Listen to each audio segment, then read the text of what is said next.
Hello guys, this is your friend and we are back with a new fanfic. I first began this fanfiction back in 2013, nearly 12 years ago. What started as a passion project, filled with late-night writing sprints and daydreams scribbled between classes, slowly got tucked away as life began to shift. Fanfiction gave way to college essays. College essays gave way to corporate emails. Somewhere along the way, that wild, wonderful dream I had of being a writer faded into the background, reduced to a single, fragile thread I clung to as the years passed. But this story, and all of you who read it, who reached out, who waited, you never left my heart. After years of building a career in social media management, climbing the ladder, chasing someone else's definition of success, I made the decision to walk away. I left my six-figure job behind to finally pursue the life I always dreamed of. With the unwavering support of my husband, who's been nudging me to come back to this FIC for years, and the quiet fire inside me that refused to die, I started writing again. I started dreaming again. And for the first time in a long time, those dreams felt like mine. To those of you who fell in love with this FIC and were left stranded on that truly epic cliffhanger, I'm so sorry. I know what it's like to be deeply invested in a story, only to be left without closure. The fact that some of you stuck around, quietly hoping I'd return, means more to me than words can express. Well, I'm back. I'm finally picking up this story again, and my goal is to finish it in the coming weeks. To prepare, I've gone through and edited every chapter, tightening the writing, deepening character moments, and aligning the story more closely with Naruto canon. If it's been a while since you've read it, or even if this is your first time, I highly recommend starting from the beginning. There are new details, subtle and significant, that I think you'll really enjoy. To my faithful readers, thank you. Thank you for the comments, the favorites, the DMs, and the quiet hope you held on to. You reminded me why I started writing in the first place. You reminded me who I am. Let's finish this journey together. I've missed it, and you, more than you know. Elizabeth Yuan, Naruto. Sasuke's voice rang out, sharp against the wind. Naruto glanced over his shoulder mid-stride, brows furrowed. Sasuke. We're here to help. Sai called from just behind him, his expression calm but determined. Naruto clenched his jaw. I told you, go after the bastard who took Hinata. We are, Sasuke replied, glancing over his shoulder at Karen, who was struggling to keep pace. Karen's chakra sensing finally kicked back in. The redhead stumbled slightly as she jogged over jagged terrain, her breath coming in ragged gasps. Sai, flanking her with steady precision, cast her a worried glance. Do you need support? I've got this, Karen wheezed. These damn mountains weren't built for tracking missions. Sasuke exhaled through his nose and looked back at Naruto. You mind giving her a hand? Without missing a beat, one of Naruto's shadow clones materialized beside Karen in a puff of chakra and swept her off her feet. Hang on, the clone said. This'll be faster. Karen didn't protest, just sagged into the clone's arms with a relieved sigh. Straight ahead, she said, pointing toward a jagged ridge in the distance. Those mountains. There's a surge of chakra coming from that direction. A lot of it. Her gaze flicked to Naruto. One of them is definitely Hinata. Naruto's eyes lit with fierce resolve. Good. And Sakura-chan. Her voice crackled to life over their comms, steady and focused. We're approaching from the opposite side of the mountain. Infiltration through the cave system is underway. Copy that, Naruto said, already picking up speed. He looked to his team, Sasuke, Sai, Karen, and the clone carrying her, and nodded once. Let's end this. Ugly, Sai whispered into his intercom, his voice low and deadpan, can you hear me now? Sasuke pushed ahead, Sharingan fully activated, his eye glowing blood red in the pitch-black tunnel. The narrow cave walls pressed in on them, and the damp air clung to his skin like fog. He kept close behind Karen, watching her carefully to ensure she didn't trip over the jagged rocks. For all her chakra sensing skill, navigating complete darkness clearly wasn't in her wheelhouse. Unfortunately, yes, came Sakura's exasperated voice, crackling faintly in his earpiece. Though you sound like you're speaking through a wet sock. She paused. Sasuke, it seems like we're losing signal. Sai's voice piped up again, cheerful and cutting. Much like your emotional connection. Sasuke, have you managed to seal the deal yet?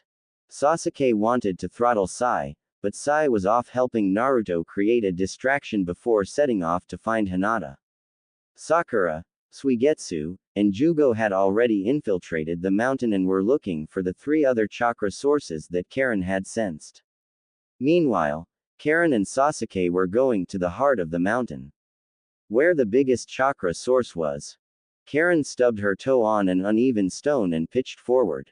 This time, he didn't bother catching her. She hit the cave floor with a muffled grunt, her nose buried in the dirt. Ugh! Karen groaned, pushing herself up with fists clenched. Why don't we just get this damn distraction plan moving? Sasuke didn't respond. Way ahead of you, Naruto's voice came over the comm, light with mischief. A distant boom echoed from above, the signal. The distraction had already begun. Sasuke grabbed Karen roughly by the arm, lifting her back to her feet in one smooth motion. She swayed for a second, brushing mud off her front with a grimace. Her whole body was caked in grime, but the moment she felt Sasuke's touch, even if fleeting, her expression softened slightly. He studied her briefly, then turned away. Karen ran her fingers through her red hair, trying in vain to fix it. She couldn't see herself in the dark, but Sasuke could, and that was enough reason to care. With his Sharingan active, every messy strand felt like a flaw on display. Oi! Suigetsu crackled through the intercom, voice laced with amusement. Don't get too comfy, Karen. Sasuke belongs to another woman now. Karen's cheeks puffed out in frustration. Was he just trying to rile her up? Because if so, it was working. As usual. She glanced sideways at Sasuke. Still, she couldn't deny the thrill of being this close to him again. It had been too long. And his chakra, it was as intoxicating as ever. Warm, dark, powerful, addictive. She inhaled sharply. Yeah, still sexy as hell. Suddenly, a sharp crack broke through the comms. Static hissed. Sasuke stiffened. Sakura. His voice was calm to anyone else, but Karen, standing so close, could feel the tension in it. Sakura. Respond. Silence. Only his heartbeat filled his ears. Loud. Relentless. Karen reached out, gently tugging his sleeve. Maybe we just lost connection. He turned a burning red glare on her, and she immediately clamped her mouth shut. His eyes said it all. Say another word, and you'll regret it. Relief swept over him when a breathy chuckle came through the static. Sorry, Sasuke, Sakura's voice stuttered with laughter. Jugo accidentally crushed the intercom. I guess I don't know my own strength, Jugo's voice rumbled faintly in the background. Sasuke frowned. Jugo was ridiculously strong, but he was also gentle, more careful than most people gave him credit for. Sasuke had watched him cradle broken birds in his hands. He is calm now, thanks to Sakura's medicine, and Orochimaru's strange but effective help. Keep talking, Sakura-chan, Naruto said, his tone more serious now as he pressed his finger to his earpiece. If anything goes wrong, we need to know immediately. If the signal cuts again, take 3 steps back, that'll be our communication threshold. Got it, Sakura replied, her voice already getting fuzzier. Sai's voice cut in, way too cheerful. So, ugly, how does it feel knowing Sasuke and Karen are flirting in the dark? Karen blushed, hurriedly pushing her glasses up her nose. Sasuke-kun, flirting with me. Shut it, Sai, Sakura and Sasuke snapped at the exact same time. Sai blinked, eyes wide with faux innocence. But I thought we agreed to keep the lines of communication open. Only Sakura and I need to be on the intercom, Sasuke said coolly. The rest of you, Just focus. Naruto, you concentrate on getting to Hinata. Leave the rest to us. You don't have to tell me that, Naruto said before disconnecting. Hey, fine by me, Suigetsu said, clearly smirking. With a loud click, he disconnected. Karen hesitated, then clicked hers off too, though reluctantly. She didn't like leaving the conversation just yet, especially if it meant missing more moments with Sasuke. Still, she comforted herself with the fact that in these dark caves, she'd have him all to herself. No more intercom chatter. She inched closer to him, closer than he probably preferred, straining to catch even the faintest trace of Sakura's voice through his earpiece. We need to find her, came Sakura's quiet voice. Naruto's counting on us. Sasuke gave a slight nod, almost imperceptible. I know. Ever since they'd inherited the power of the Sage of Six Paths, something between them had changed, deepened. Still, even without it, Sasuke and Naruto had always shared a bond beyond explanation. A lifetime of rivalry, pain, and stubborn loyalty. We'll find her, Sasuke said softly. He could hear her smile in the pause that followed. Sasuke-kun? Sakura asked, barely audible. HN, he responded. Arigato, she whispered. Then, with a soft click, the signal dropped. Why didn't you wake me up sooner?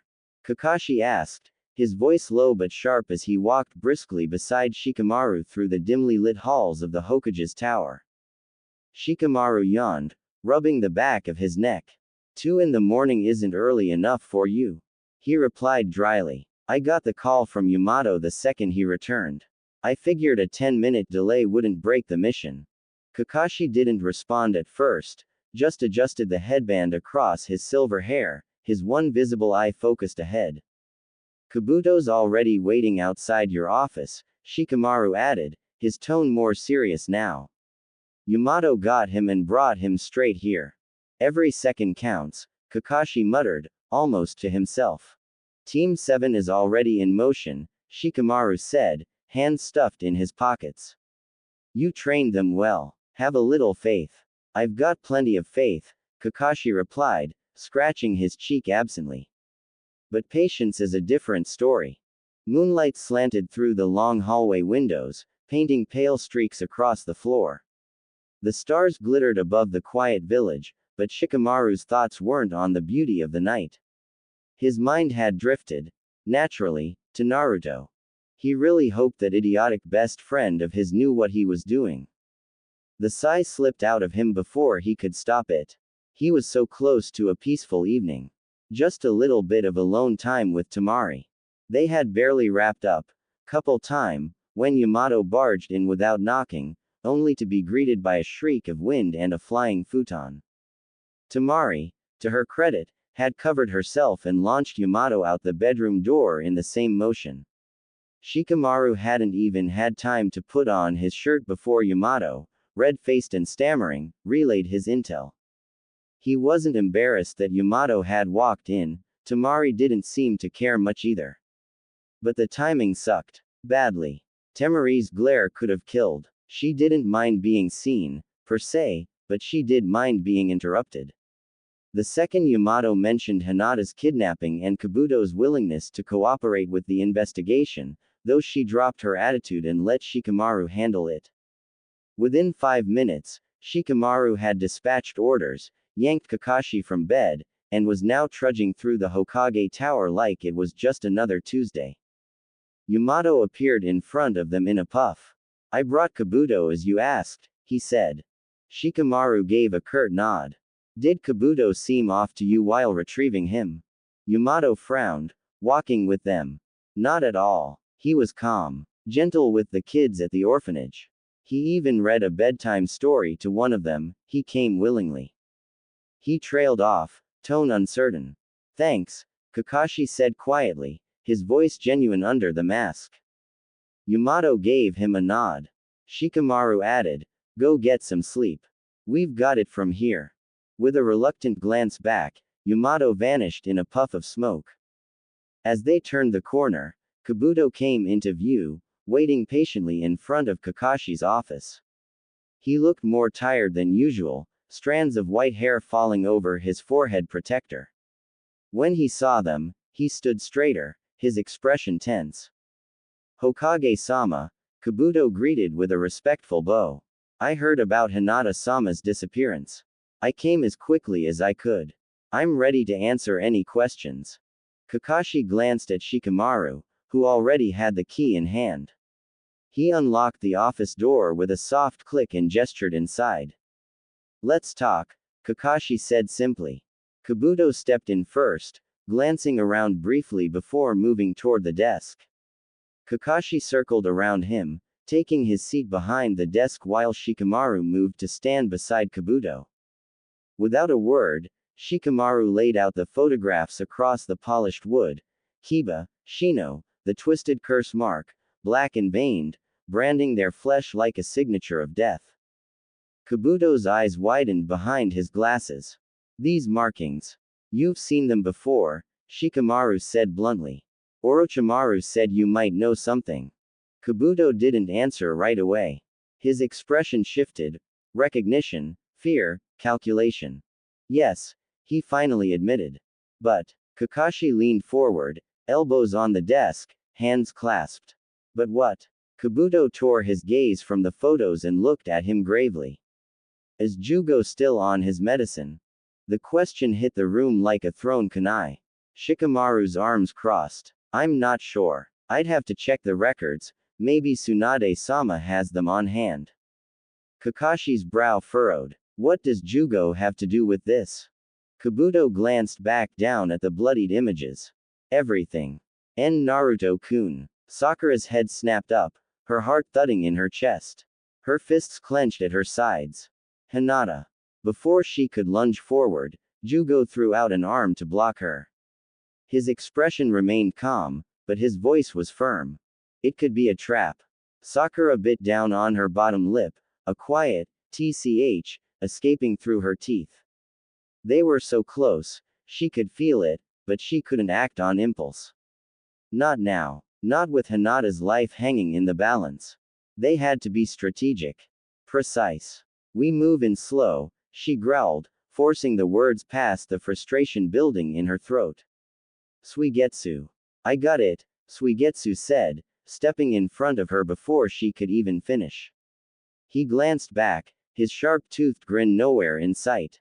I'm not doing this 'cause I care about you or anything, he muttered, pulling his massive sword from his back in one smooth motion. But Sasuke-kun would murder me if something happened to you.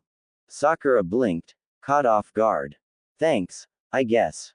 They inched forward, quiet and alert, until voices echoed from deeper within the cave. Well, you finally showed up, huh? A smug male voice rang out. Sakura froze in the shadows, eyes narrowing. Suigetsu sniffed the air beside her, lips twisting. I smell rain. To him, it was probably as strong as smoke. But to Sakura, all she could smell was the dank, moldy stench of the cave walls. Her muscles tightened with each second of silence. Someone was nearby, watching, waiting. Suddenly, Suigetsu slashed to the right, his sword slicing cleanly through a forming clone. Water splashed across the cave floor as the clone dissolved. Sakura's breath caught in her throat. She knew that jutsu. She knew that face. Mubi. She breathed, stunned. Present, came the smug reply, his voice echoing eerily through the shadows. Sakura's stomach dropped. Then Kagari and Oboro are also here. Two more voices chimed in unison. Sakura clenched her fists, nails biting into her palms. Team Oboro. She remembered passing them in the forest just weeks ago. She never imagined they'd be involved in something like this. If they were tied to Hinata's disappearance, she wouldn't forgive herself. Ever. Suigetsu didn't even glance her way. Friends of yours? Not anymore, Sakura said coldly, fury flickering in her eyes. What do you want? Jugo shifted behind her, keeping his back turned to the rear of the cave, ready for any ambush. Like Suigetsu, he wasn't about to let harm come to her. We're just here to stall you, Mubi said with a sickeningly sweet hum. Give your friends and your lover time to deal with our army. Keeps you out of the way. Sakura's eyes went wide. Lover. How the hell did they know about her and Sasuke? Oh, Mubi added with mock innocence. We weren't supposed to know that, were we? Oboro scowled. Just shut up. He turned to Sakura, tilting his head like he was examining prey. Orders are to take you with us. You can come quietly, or not. Suigetsu lifted his sword with a low growl, stepping slightly in front of Sakura again. Yeah, that's not happening. Kagari chuckled. Guess we'll be grabbing her, then. Sakura's brow furrowed. What do you want with me? Leverage, maybe. Mubi offered. Enough, Oboro snapped. So they weren't in charge. Just hired hands. That only made Sakura more determined. Naruto-kun. Hinata's cry echoed in the cave. I'll handle these three, Suigetsu said suddenly, not even looking at Sakura. You two go. Find Hinata. Sakura hesitated. But, they're nothing. I've handled worse, he said with a cocky smirk. Sasuke would never let me hear the end of it if you got hurt. She glanced at Jugo. He gave her a quiet, subtle nod. All right, she said. Oh no you don't. Kagari lunged forward, but Suigetsu intercepted him mid-swing, blade flashing. Go, he barked. Sakura looked back once, concern pouring from her expression. You're not going to kill them, are you? Suigetsu chuckled darkly. You're just like Sasuke, huh? He said, voice low and unreadable. He didn't clarify. I'll meet you at the rendezvous. She opened her mouth, but Jugo was already moving, extending his hand. We need to go. Now. Still uncertain, she took his hand and turned, but not fast enough. Oboro came at her with a water clone from behind, hoping to catch her off guard.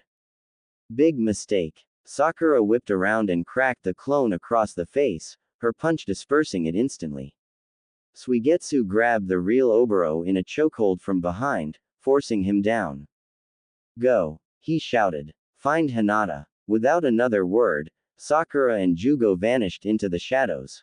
Suigetsu grinned as Oboro slipped from his grasp and melted into water. So, he said, cracking his neck, you think you can take me? He felt a presence behind him and spun, swinging his massive blade. The ninja ducked, but Suigetsu caught the other two with the blade's edge in a wide arc. Come on, Suigetsu taunted, lips curling upward. Is that seriously all you've got? Oboro gave a short nod, and Kagari and Mubi dropped to the floor, sinking into the cave ground like serpents. They were after Sakura. But Suigetsu was faster. With a mighty heave, he hurled his sword like a javelin. It slammed into the cave floor in front of their trajectory, slicing through the dirt, and them. They shot up from the ground, howling in pain, clutching their wounded legs. Oboro didn't flinch. He could smell the blood. The fear. Hazuka Suigetsu, he murmured. Sweden specialist. The man who amputates limbs before severing heads. Your reputation precedes you. Suigetsu folded his arms. Yeah, and who told you that? Oboro smirked. Wouldn't you like to know? Suigetsu scoffed. How about you tell me where Hinata is? He paused, voice hardening. And why take Sakura, too? It's too late, Oboro said. We've already fulfilled our purpose. Suigetsu narrowed his eyes. Purpose. Then it clicked. His expression twisted with realization. You're just a distraction. So, you and Sakura, huh? Karen's voice cut through the heavy silence of the cave. Sasuke didn't respond. His grip on his sword tightened, knuckles whitening as he kept his eyes locked ahead. The path was narrow now, sloping downward, and just beyond the next bend, thousands waited, an army buried deep in the mountain's heart. Karen's footsteps echoed beside him, slow and deliberate. Why not me? She asked, quieter this time. Why her? I've loved you for years, Sasuke-kun. But you never even looked at me. If it's about rebuilding the Uchiha clan, all you had to do was ask. I would have said yes. I still would. Sasuke slowed, just enough to glance at her, really look at her. There was pain behind her bravado, and loyalty etched into every line of her face. Your chakra, your sensory abilities, they'd make any child of ours formidable, he said slowly. And being with you would have its advantages. Karen smiled bitterly, pushing her glasses up. But I don't love you, Sasuke said plainly. Silence. And her? Karen asked, voice cracking slightly. You love her. Sasuke didn't answer. His gaze drifted past her, narrowing as movement flickered in the shadows ahead. We have company, he said sharply. From the tunnel walls and cracks in the ceiling, a flood of ninja poured out, eyes glazed, skin pale, curse marks crawling up their bodies like ink veins. They moved with inhuman speed and no fear of death. Sasuke immediately stepped in front of Karen, sword flashing as he felled 10 enemies in a single, precise arc. They dropped soundlessly. But more followed. Dozens more. Hundreds. And then he saw it. On every body. Burned into their necks, shoulders, chests, the same cursed seal. Almost identical to the one Orochimaru had forced on him all those years ago. Rage surged in his blood like wildfire. There's too many of them, Karen growled, punching one of the ninja backward as another lunged at her. Can't you just end this already, Sasuke-kun? Sasuke's jaw clenched. No high-impact jutsu. We risk collapsing the cave, and Hinata hasn't been rescued yet. We can't risk her life. So what? Karen spat, kicking a cursed ninja square in the ribs. We just play cleanup for someone else's twisted science project. Sasuke said nothing. He gripped his blade tighter, shifting its edge. From this point on, he'd use the back, knocking them unconscious instead of killing. A risk, but necessary. He surged into the swarm again, calculated and deadly. One wrong strike and the mountain might bury them all. This many cursed seal users, Karen muttered between attacks, it doesn't make sense.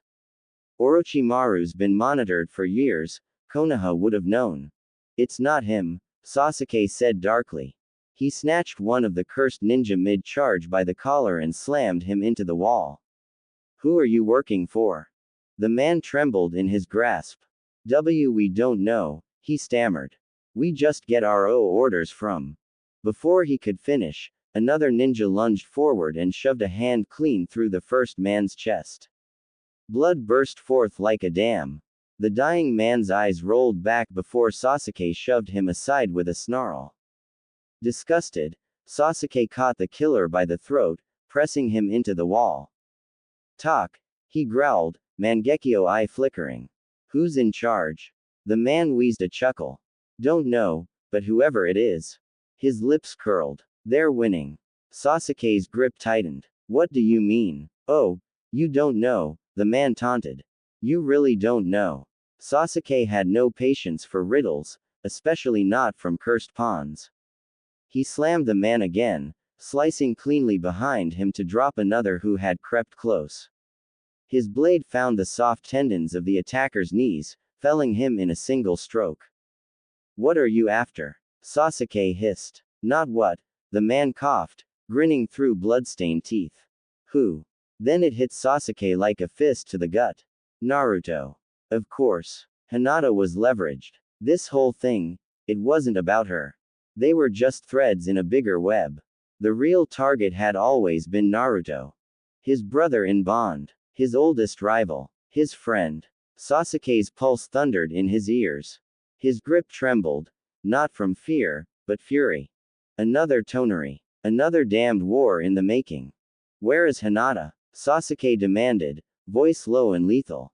The man wheezed a final breath, chuckling through cracked lips. I'd worry more about yourself.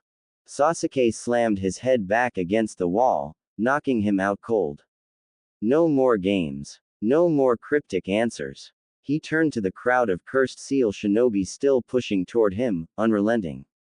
Shadows flickered across his face, his sword slick with blood.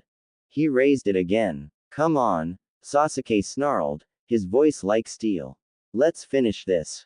I can't hear her anymore, Sakura panted, breath ragged as she sprinted deeper into the winding caves.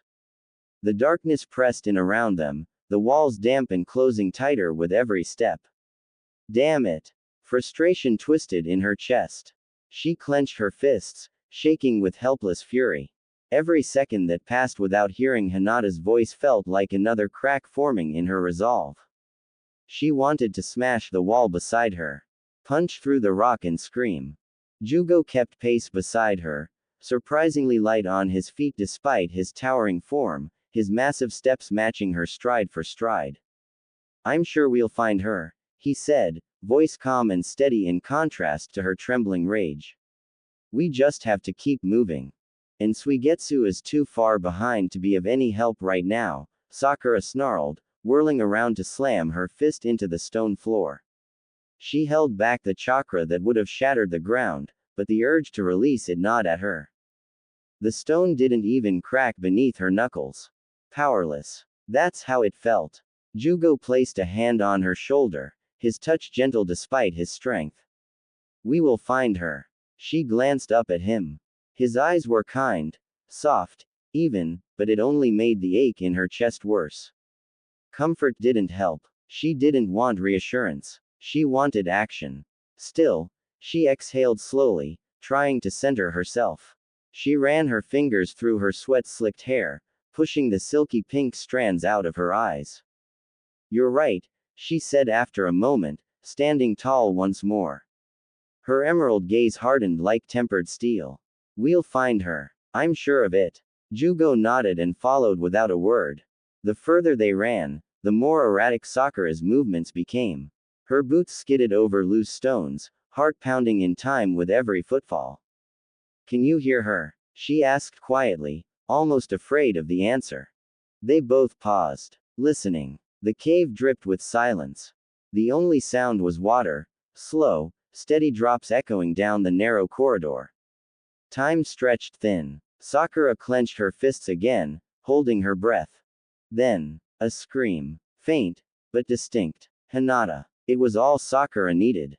She bolted toward the sound, chakra flooding her limbs. Every part of her screamed to run faster, to get there now. But after just a few turns, she realized. Jugo wasn't behind her. Jugo, hurry, she called, trying to keep the panic out of her voice. Her heart raced, her instinct screaming something was wrong. No reply. She skidded to a stop, breath caught in her throat, and glanced back over her shoulder. No footsteps. No shadow. No Jugo. Jugo. Silence. The cave swallowed her voice like it had swallowed him. Then, too late, a shift in the air. A whisper of movement. A sharp thud against the side of her neck.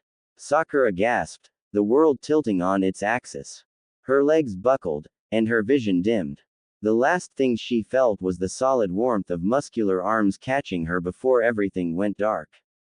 Naruto-kun. Hinata. Naruto's voice echoed off the damp stone walls as he charged deeper into the cavern, the sharp urgency in his tone underscored by the flickering red glow of the Kyuubi's chakra cloaking his body.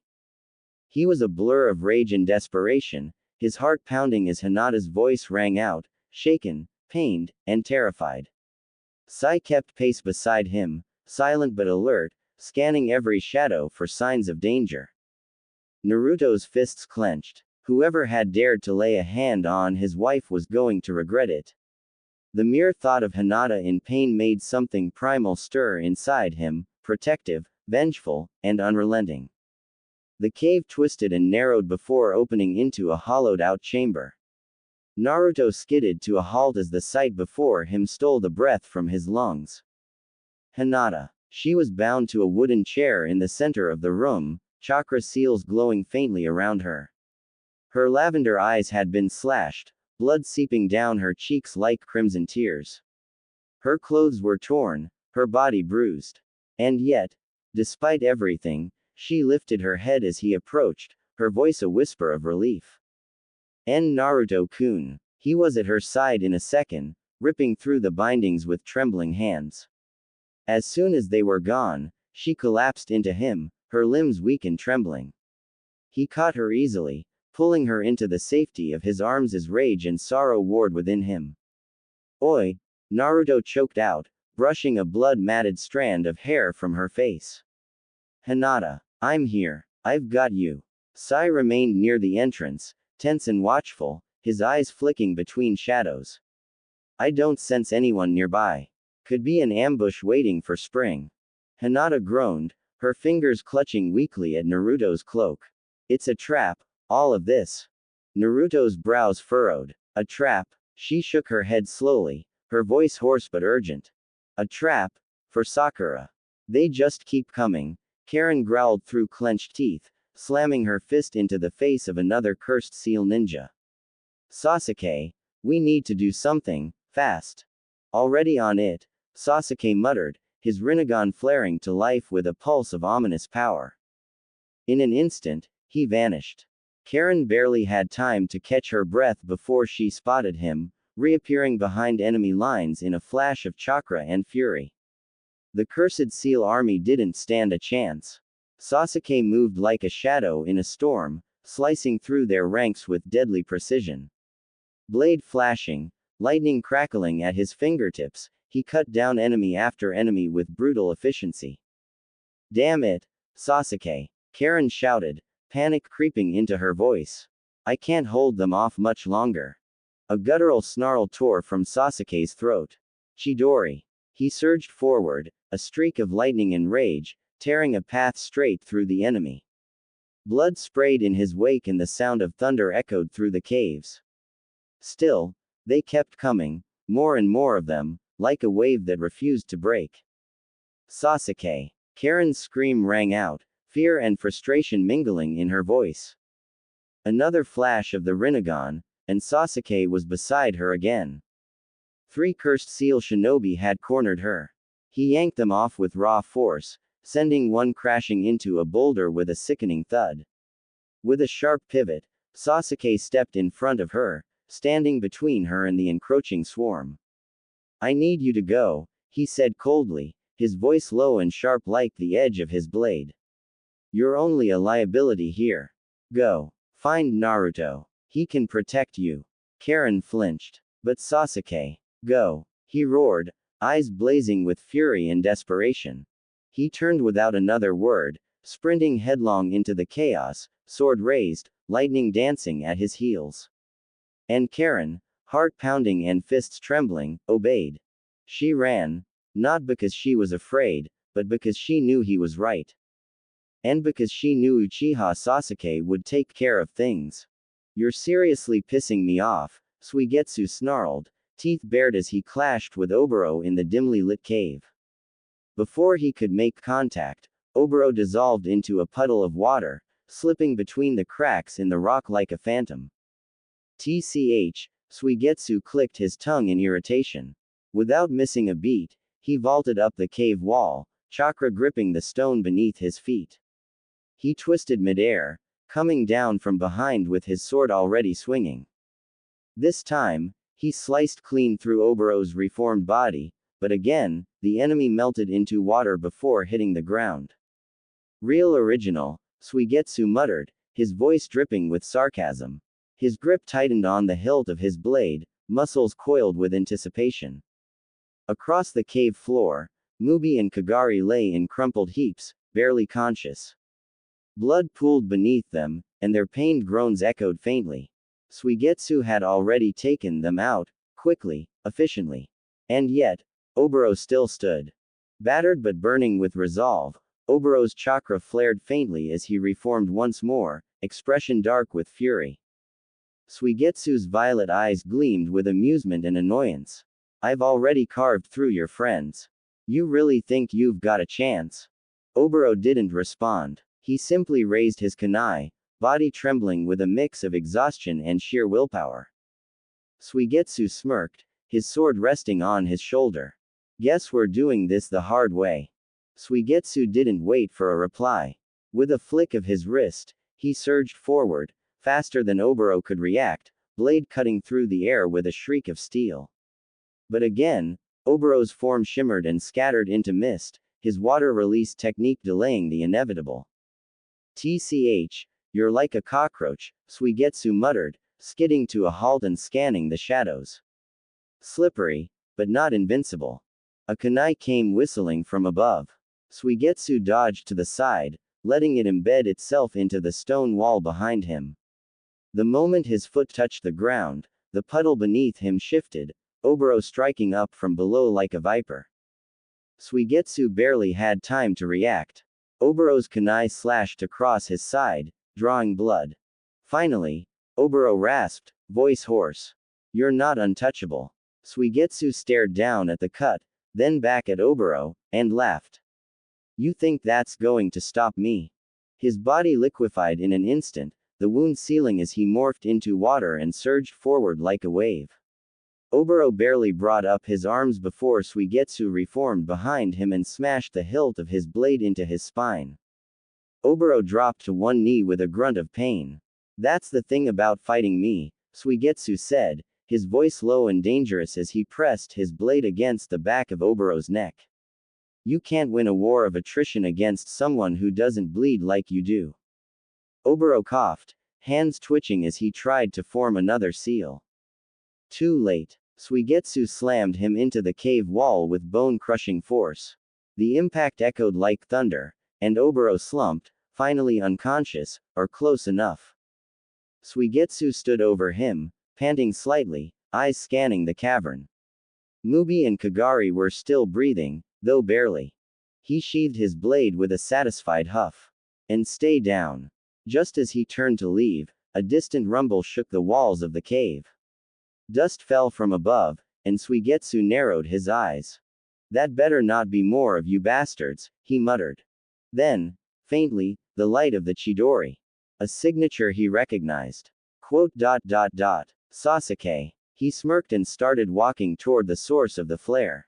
"Guess the party's just getting started." "Jugo has unpredictable bursts of rage," Kabuto said, his voice measured, almost clinical. "Sakura-sama developed a stabilizing medication to suppress those violent episodes. As long as he's been taking it regularly, and I've personally ensured he has, there haven't been any flare-ups." He tapped two photographs laid out on the table, one of Kiba, the other of Shino, both injured and unconscious. His brow furrowed. "But this," Kabuto said, fingers tightening slightly on the glossy edges. "This kind of damage, it's Jugo's work. No one else hits with that combination of brute force and primal chakra."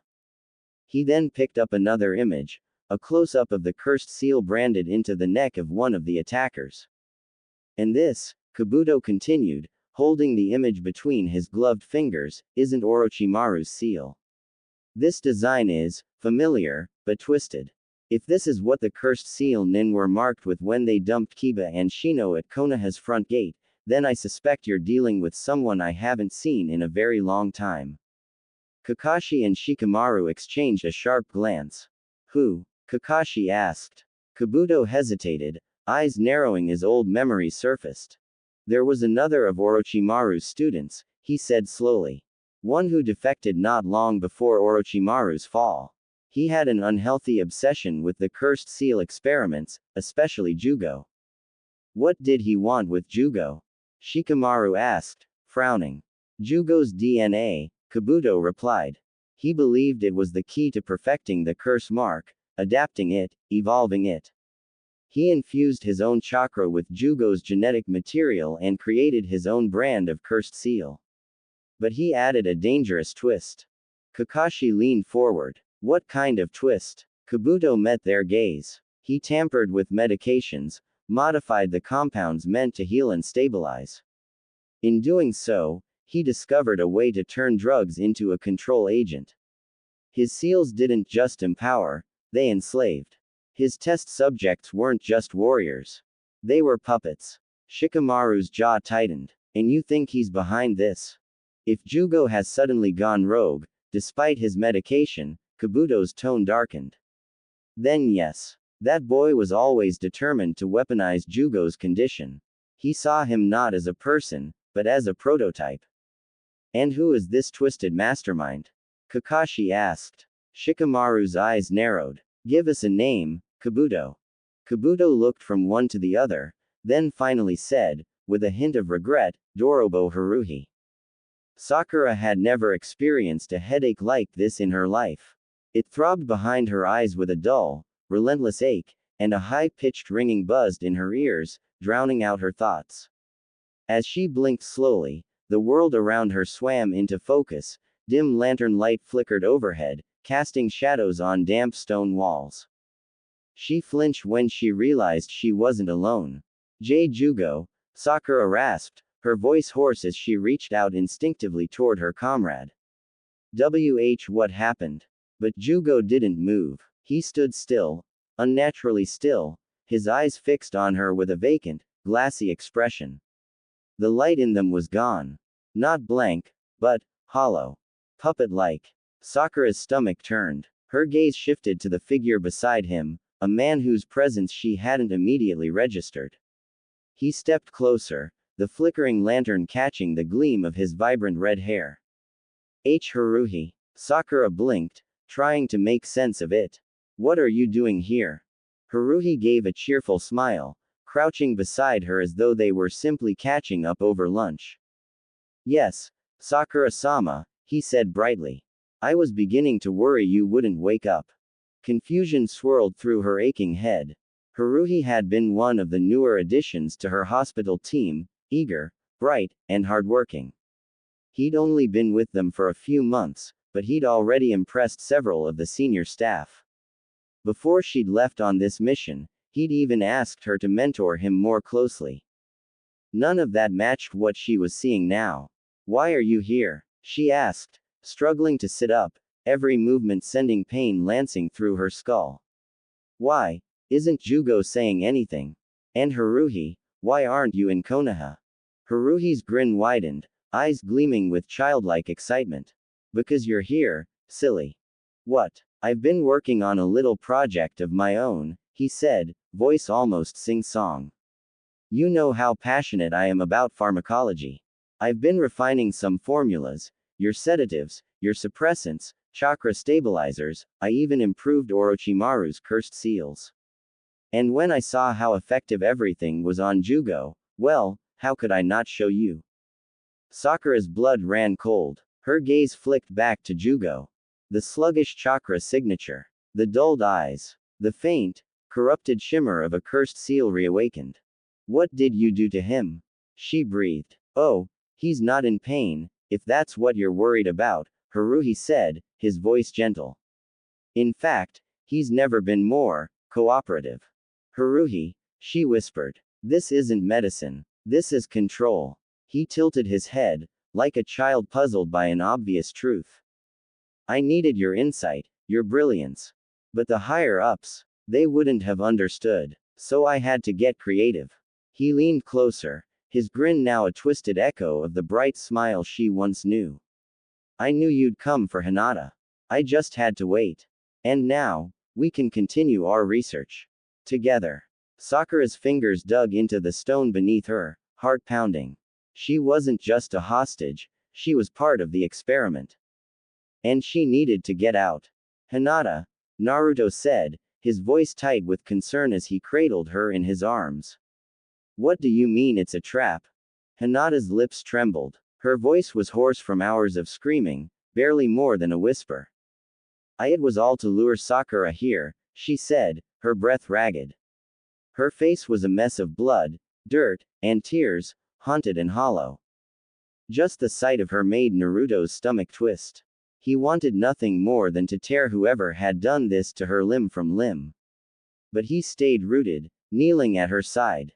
She needed him to be calm. And he needed answers.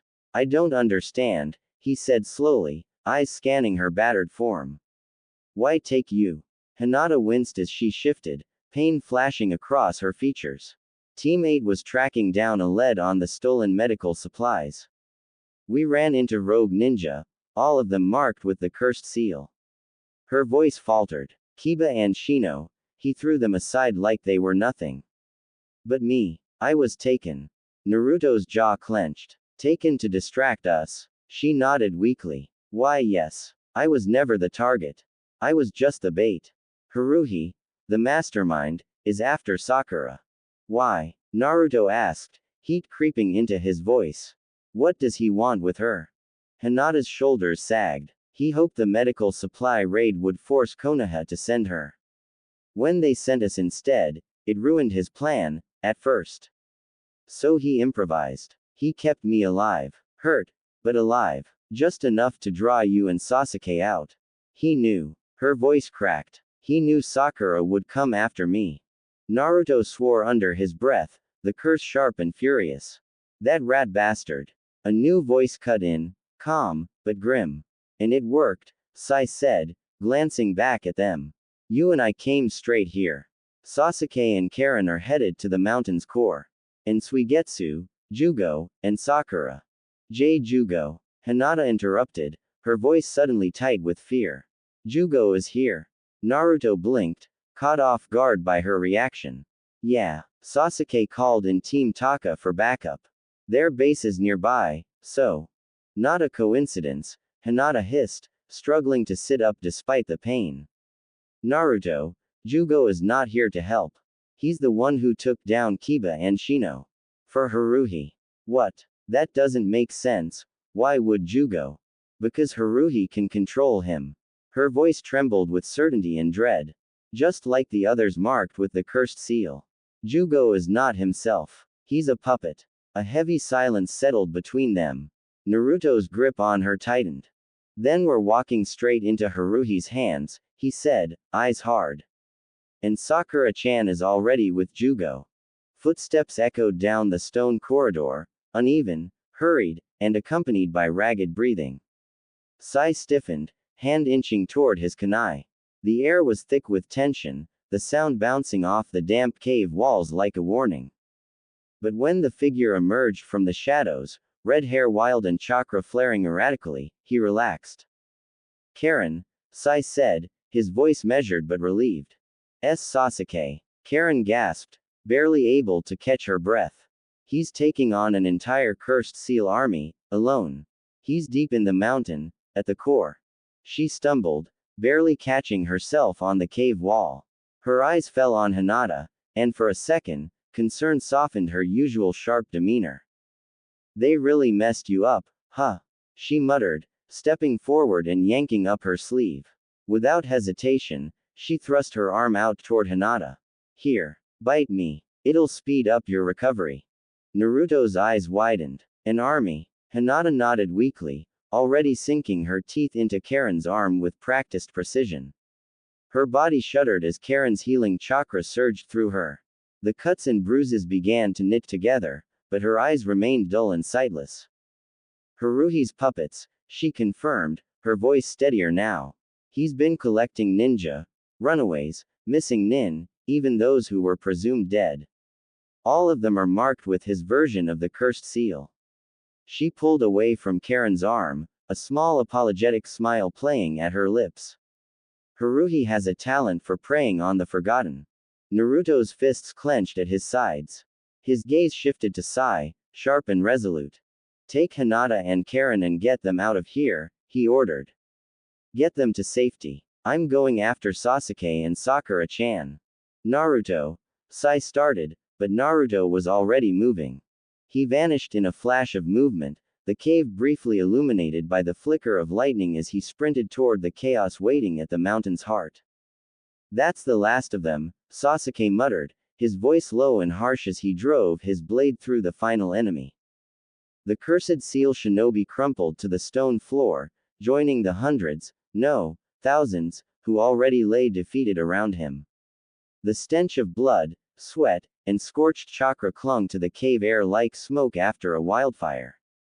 It had been years since Sasuke had pushed himself this hard. Not since the war. These cursed seal warriors, they were more than mindless drones. They fought like they had nothing to lose. And without Karen to watch over or protect, Sasuke hadn't held back. His chakra flowed freely, sharp and dark, a storm unleashed.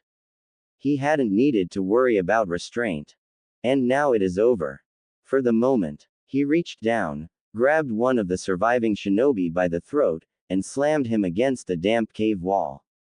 The man choked, feet kicking against the rock. Talk, Sasuke demanded, eye blazing with the remnants of his Sharingan. Who created you? Orochimaru. Kabuto. The ninja's head lolled slightly. His expression was vacant, eyes glassy, mouth slack. No fear. No awareness. No resistance. Sasuke's grip tightened. I said talk. Still nothing. Just silence. Oi, a voice called from deeper in the cave. Sasuke turned his head, eyes narrowing. Suigetsu stepped into view, dragging three bloodied figures behind him. Team Oboro. Suigetsu looked worse for wear, clothes ripped and ragged, his chakra flickering like a spent fuse, but his smirk was intact. These three tried to slow me down, he said casually, heaving their unconscious bodies onto the pile of fallen cursed seal shinobi. Guess they were meant to keep me busy while the others went after Sakura. Sasuke's brow furrowed. Went after her. Why? Suigetsu's smirk faded. That's the part that doesn't make sense. Their orders weren't to kill her. He wiped blood off his cheek and nodded toward the prisoners. They were told to retrieve her. Alive. Sasuke dropped the limp ninja he was holding, his thoughts shifting sharply. Alive, he echoed. Something twisted in his chest. Why would someone need her alive? A sudden, ice-cold realization sank into his gut. He stepped past the bodies, eyes narrowing as he looked toward the deeper tunnels. We need to find her. Now. Whoa, hold up, Suigetsu said, arms crossing as he leaned casually against the wall, though his stance was tense. You're forgetting she's not alone. Jugo's with her. He'll keep her safe. That's what you should be worried about, a new voice cut in, firm and laced with restrained fury. Sasuke and Suigetsu turned just as Naruto landed in a crouch, dust swirling around his feet. His cloak of Kyuubi chakra burned around him like a second skin, golden light crackling in the dim cave. His expression was tight with urgency, his blue eyes locked on Sasuke. Sasuke, we need to go. Now. Suigetsu straightened. Wait. What? Why? Naruto's jaw clenched. Because Jugo's not himself. This guy, Haruhi, is controlling him. He took down Kiba and Shino under Haruhi's influence, along with some other rogue ninja. And now he's alone with Sakura. The silence that followed was thick and suffocating. Sasuke didn't waste another second. TCH. Damn it. He launched into motion, his form a blur as he tore through the tunnel, chakra flaring like a vengeful storm. Naruto followed close behind. Suigetsu stared after them, jaws slack. Then, with a muttered curse, he hefted his sword over his shoulder and ran after them. The cave was dim, lit only by the cold, artificial glow of chakra-powered bulbs embedded in the cave walls. Sakura's breaths came heavy and labored, her back pressed against the wall, one hand clutching a kunai, though her chakra reserves were almost depleted. Dust and sweat clung to her skin.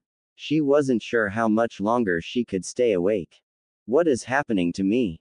Sakura panted, glaring up at Haruhi. I injected you with my medication while you were unconscious, Haruhi said with a smile.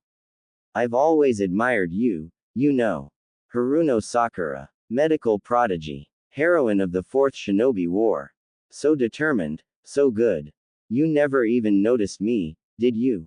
Where is Hinata? Sakura spat, eyes narrowing. What did you do to her?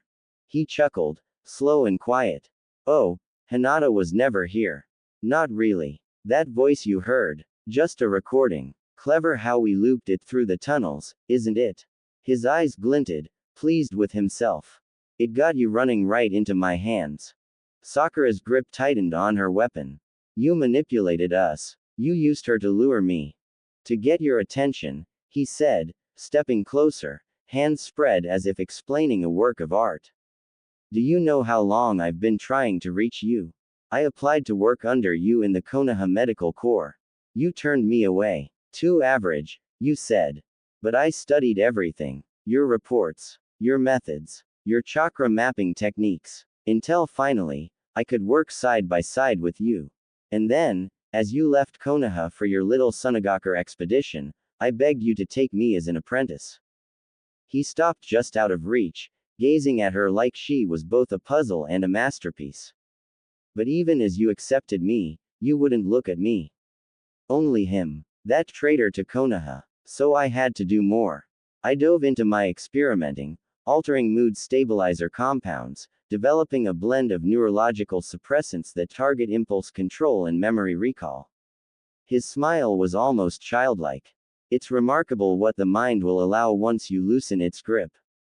Sakura's heart pounded. Jugo, she whispered, glancing at the ninja in question. Ah, yes. Haruhi's voice took on a sing-song tone. He was my first success. He was already unstable, volatile.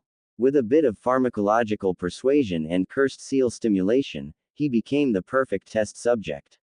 He's been fetching me all sorts of supplies. Your little stockpiles of antivenoms, chakra amplifiers, neural suppressants, so useful for my research. You're sick, Sakura growled. Maybe, he said lightly. But effective. He stepped forward, faster than she expected. Before she could react, he plunged a syringe into her neck. She gasped, staggering back, the kunai clattering from her hand.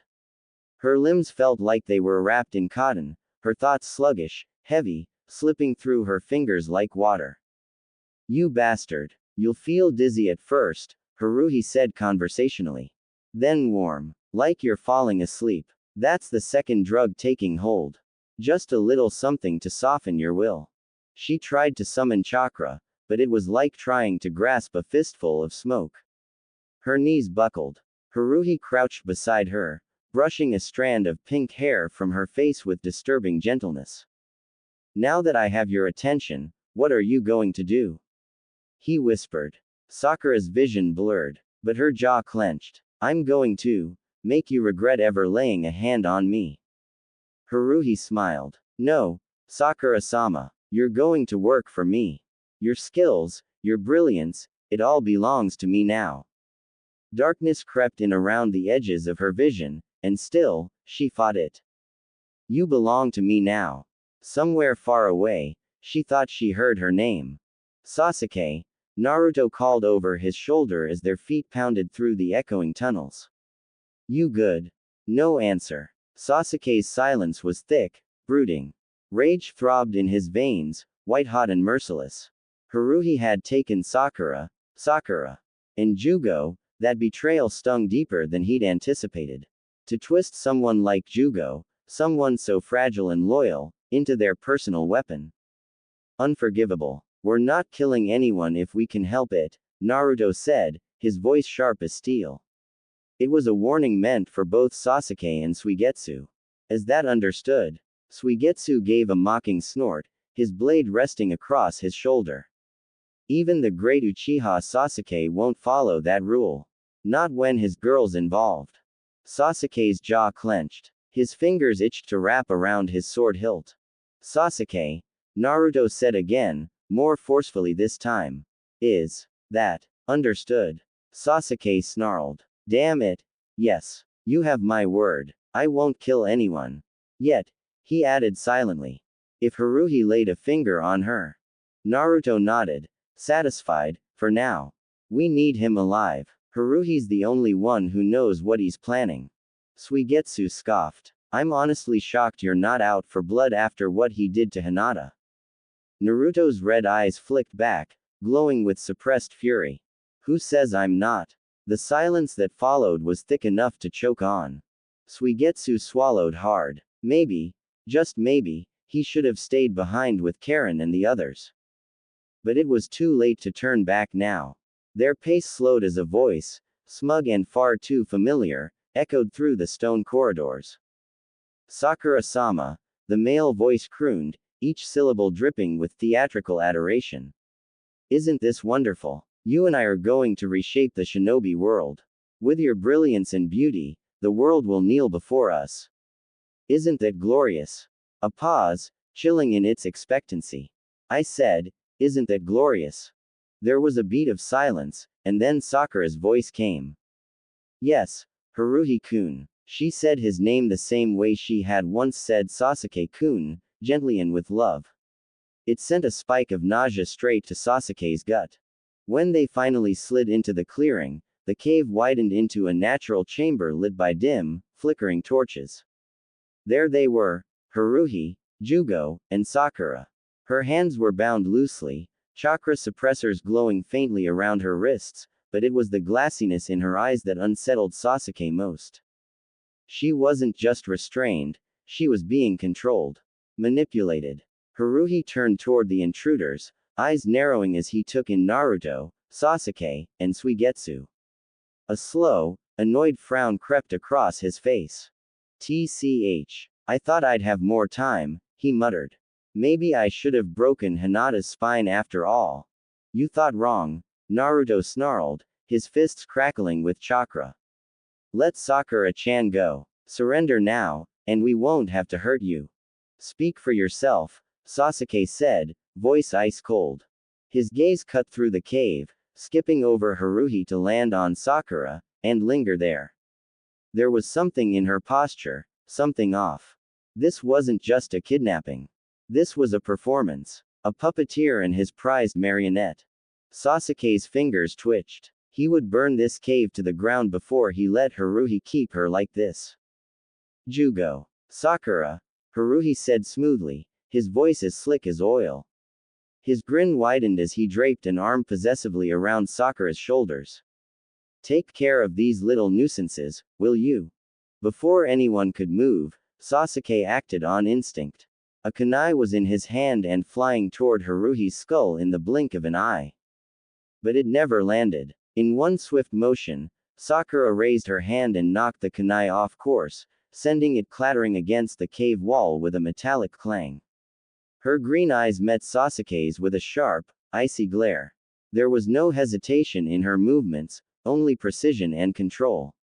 Too much control. "Oi!" Naruto shouted, stepping forward. His eyes bounced from Sakura to Sasuke, concern etched deep into his features. "Be careful with Sakura-chan." "I know," Sasuke growled, not taking his eyes off her for a second. Something was wrong. He could feel it. Her chakra was off, her expressions wrong. She moved like herself, but the intent behind it. Twisted, muddied, controlled. Suigetsu edged back a step, warily eyeing Jugo, who stood silent and tense like a storm waiting to break. "I'm not taking Jugo on alone," he muttered. "I've got Jugo," Naruto said firmly, stepping forward and drawing in a sharp breath. "You get to Haruhi. And Sasuke." But Sasuke was already gone. He bolted forward, eyes locked on Sakura, his footsteps echoing like thunder through the cavern. His heart pounded as fast as his feet hit the ground. He didn't care about Haruhi. Not right now. Not when she was looking at him like she didn't know him. Like he wasn't the love of her life. Naruto let out a sharp exhale and gave Suigetsu a tight nod. "Let's move." Suigetsu cursed under his breath. With a sharp flick of his wrist, he flicked his blade, the metal gleaming ominously in the low light of the cave.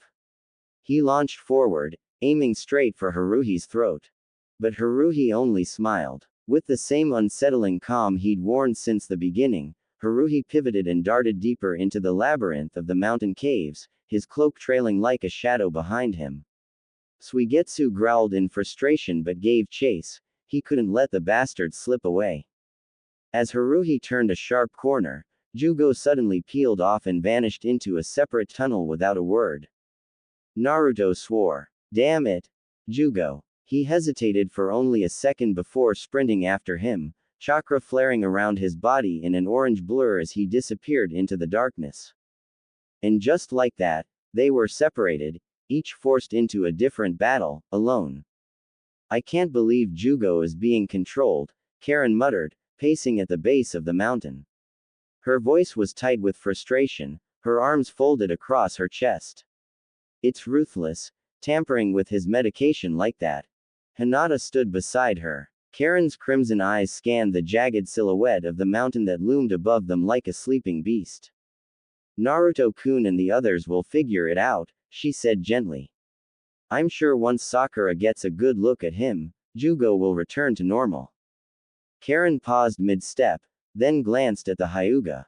Her expression faltered. "Sorry, about your eyes." Hinata shook her head slowly, the wind tugging at her hair. "Sakura will heal them," she said, a quiet conviction in her voice. "As soon as Naruto-kun and Sasuke bring her back." A silence settled between them for a moment, anxious and heavy. Sai exhaled as he finished tying a scroll to his ink-summoned bird. With a flick of his hand, the creature took off, flapping into the dusky sky toward Kakashi. He watched it vanish, then turned back to the two women. What a mess, he muttered under his breath, then said more clearly, we should put some distance between ourselves and the mountain. When Team 7 moves together, he glanced up at the looming rock. Destruction tends to follow. Karen sighed, the tension never leaving her shoulders. Her crimson eyes flicked up toward the rocky peaks, brows knit together. I hope they're all right in there. The wind carried her words away, leaving only the silence of the waiting woods and the distant echo of rumblings from deep within the mountain. Water dripped rhythmically from the stalactites above, echoing off the jagged stone walls. Naruto skidded to a halt as the tunnel narrowed and then widened again, just large enough to serve as an arena. A growl echoed from the darkness. Jugo stepped forward, his body already morphing. The curse mark patterns spread like wildfire over his skin, one arm bulging and transforming into a grotesque weapon of raw flesh and rage. His eyes glowed, glassy and vacant. Jugo, Naruto said, panting slightly from the chase. I don't want to fight you, man. You don't have to do this. Jugo didn't answer. He roared, a guttural sound filled with anguish, and lunged. Naruto barely dodged the first strike, the force of it shattering the rock where he'd stood moments before. Dust filled the air, but Naruto's vision was sharp. He could see the tremble in Jugo's fingers, the flicker of hesitation in his stance. You're not a monster, Naruto shouted, flipping back and forming a shadow clone in a flash. This isn't you, and you know it. Another punch. Another explosion of stone. Jugo was relentless, driven by something beyond anger. Naruto's clone grabbed him by the shoulders, trying to hold him back, but Jugo roared and sent both of them flying with a violent wave of chakra. Naruto slammed into the cave wall with a grunt. Come on, Jugo, Naruto shouted, forming a Rasengan in one hand. I know you're in there. Fight it.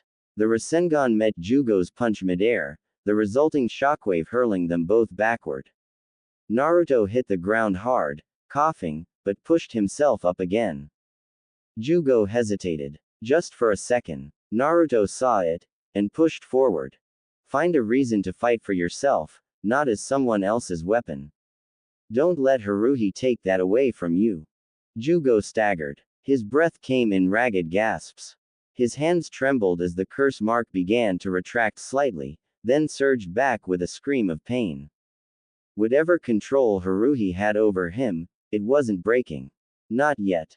But Naruto didn't stop. He pressed his hand to his chest, feeling Kurama's chakra stir inside him. I'm not leaving you like this, Naruto whispered, eyes glowing with determination. And with that, he charged, ready to fight for Jugo until he could fight for himself. Across from Suigetsu, Haruhi stood with an eerie calmness. His pale fingers toyed with a syringe filled with a shimmering purple serum. He twirled it idly, as if he had all the time in the world. Looks like it's just us, Suigetsu muttered, his eyes narrowing. Indeed, Haruhi said smoothly, slipping the syringe into a pouch at his waist. How fitting. The sword-wielding water rat against the man who understands how the body can break. Cute, Suigetsu said, resting his massive sword on his shoulder. You talk a lot for someone who's about to get diced. Haruhi smiled. And you underestimate the nervous system. He moved first, a blur of speed unexpected from a Medic 9.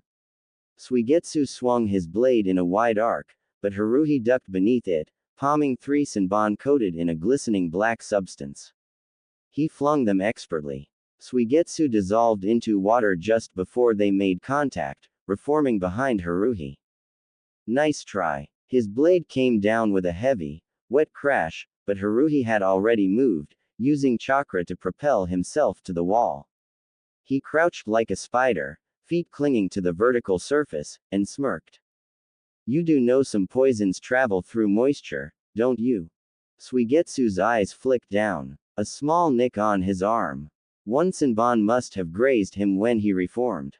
Shit. Your body is made of water, Suigetsu. That makes you very easy to dose. The world tilted slightly, the cave beginning to spin. Suigetsu steadied himself with his sword, eyes narrowing. I've survived worse. Oh, I'm sure, Haruhi replied, calmly pulling out another vial of silvery fluid.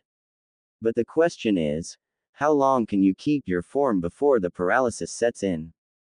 Suigetsu gritted his teeth.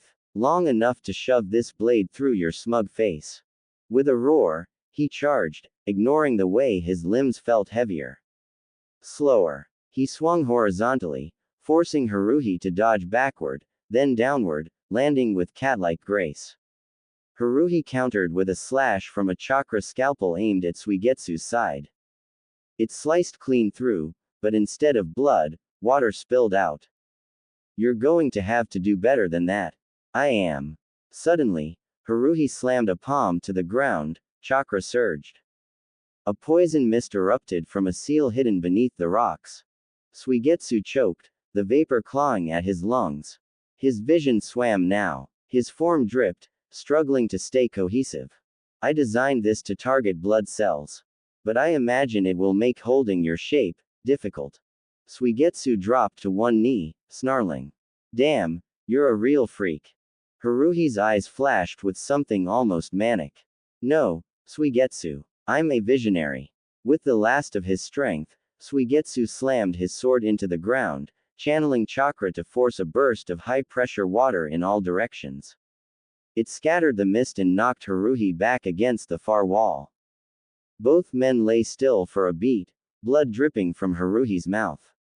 Suigetsu, gasping, slowly forced himself to rise, reforming inch by inch. You're not walking away from this, he growled, blade in hand once more. Haruhi wiped the blood from his lip and stood, unshaken. Neither are you. Sakura, Sasuke hissed, pivoting just in time to avoid her fist. Her chakra-charged blow slammed into the cave wall behind him with a boom, sending cracked spider webbing outward and a storm of debris raining down around them. Look at me. Listen to me. But she didn't pause. Didn't blink. Her emerald eyes were glazed, empty of the fire that used to burn whenever she fought by his side. No warmth. No recognition. Just chilling obedience. Sasuke gritted his teeth, sidestepping another strike, this one narrowly missing his face and carving a gaping hole into the wall beside him. The force of the impact trembled the floor beneath them. Rock dust thickened the air like smoke. Stop being controlled, he shouted, desperation creeping into his voice as he ducked low and rolled away from a brutal roundhouse kick. You can break out of this, I know you can. You're strong enough, damn it. You've always been strong enough. Still, Sakura advanced, wordless, robotic, like a weapon wrapped in the form of the woman he loved.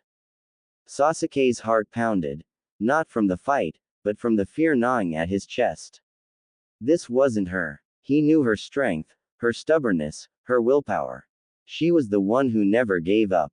Not when they were kids. Not when he left. Not even after he returned. And now she is gone. No, not yet. Not like this. Sakura, he roared, his voice echoing off the walls. Snap out of it. I don't want to hurt you. Another punch. Another dodge. More stones exploded behind him. He was running out of space.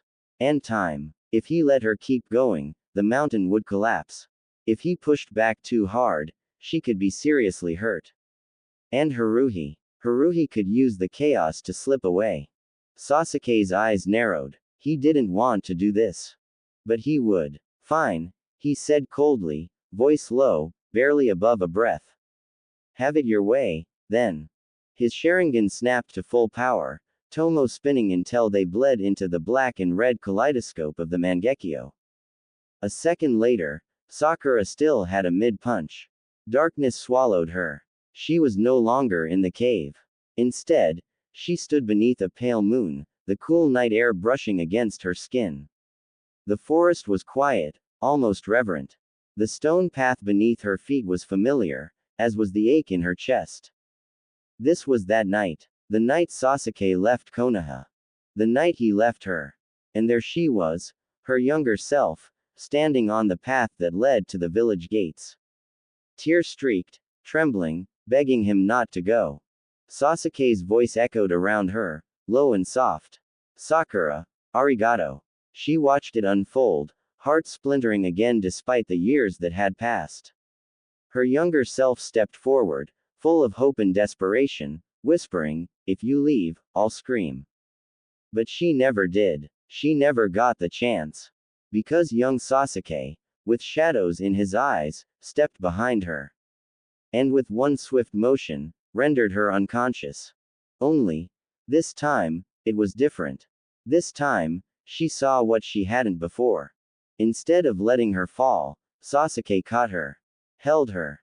Cradled her like something fragile, like something precious. His fingers trembled as they brushed the hair from her face. He memorized her, devoured her with his gaze, as though he knew this would be the last time. And then, gently, he lowered her to the bench. Took care not to let her head hit the wood. He crouched beside her and leaned down, not to whisper a final goodbye, but to press a soft, lingering kiss to her forehead. Sakura gasped. The vision began to shimmer, cherry blossoms blooming and falling around them in a swirl of memory. Then his voice came again, low and raw, echoing in her soul. "That night was when I knew I loved you," Sasuke said. "I couldn't deny it anymore. I always felt something. But when you stood there, offering your heart to me without hesitation, I knew. I couldn't stay. If I stayed, I'd never be able to walk the path I'd chosen. You were the one tie I couldn't sever without breaking completely." The petals scattered, caught in a breeze that wasn't real. The illusion faded. And suddenly, they were back in the cave. Rock dust still hung in the air. Debris littered the ground. Sakura stood motionless, her fists lowered.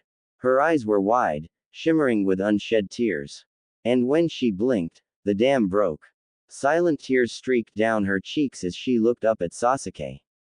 He stood before her, breathing hard, eyes still glowing with Mangekyo's power. But now, there was no coldness in them. Only quiet desperation, quiet hope. "Sasuke-kun," she whispered. Her voice was her own. The haze of control had lifted. Not just because of Sasuke's sheer force of will, but because Sakura herself had been fighting the drug in her system with her own chakra. Taking her time deep down to push it out of her system.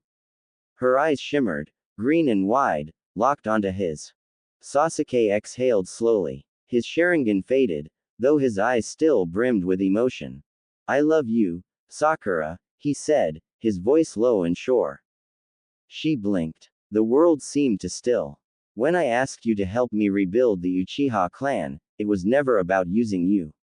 It wasn't some cold calculation or duty. And it wasn't just about children, though." He paused, a faint smile tugging at the corner of his lips. "Having a family with you, that would be the greatest happiness I could ever know." He stepped closer, his fingers trembling slightly as they brushed her cheek, brushing away a tear. "What I meant was this. I want you beside me. Not just as a kunoichi or a medic nin. Not as a teammate. I want you to help me restore the Uchiha name. To restore its honor. To build something better, together. For what was lost. For what could be. For what we can create, side by side." His hand lingered against her skin. "Thank you, for loving me all these years.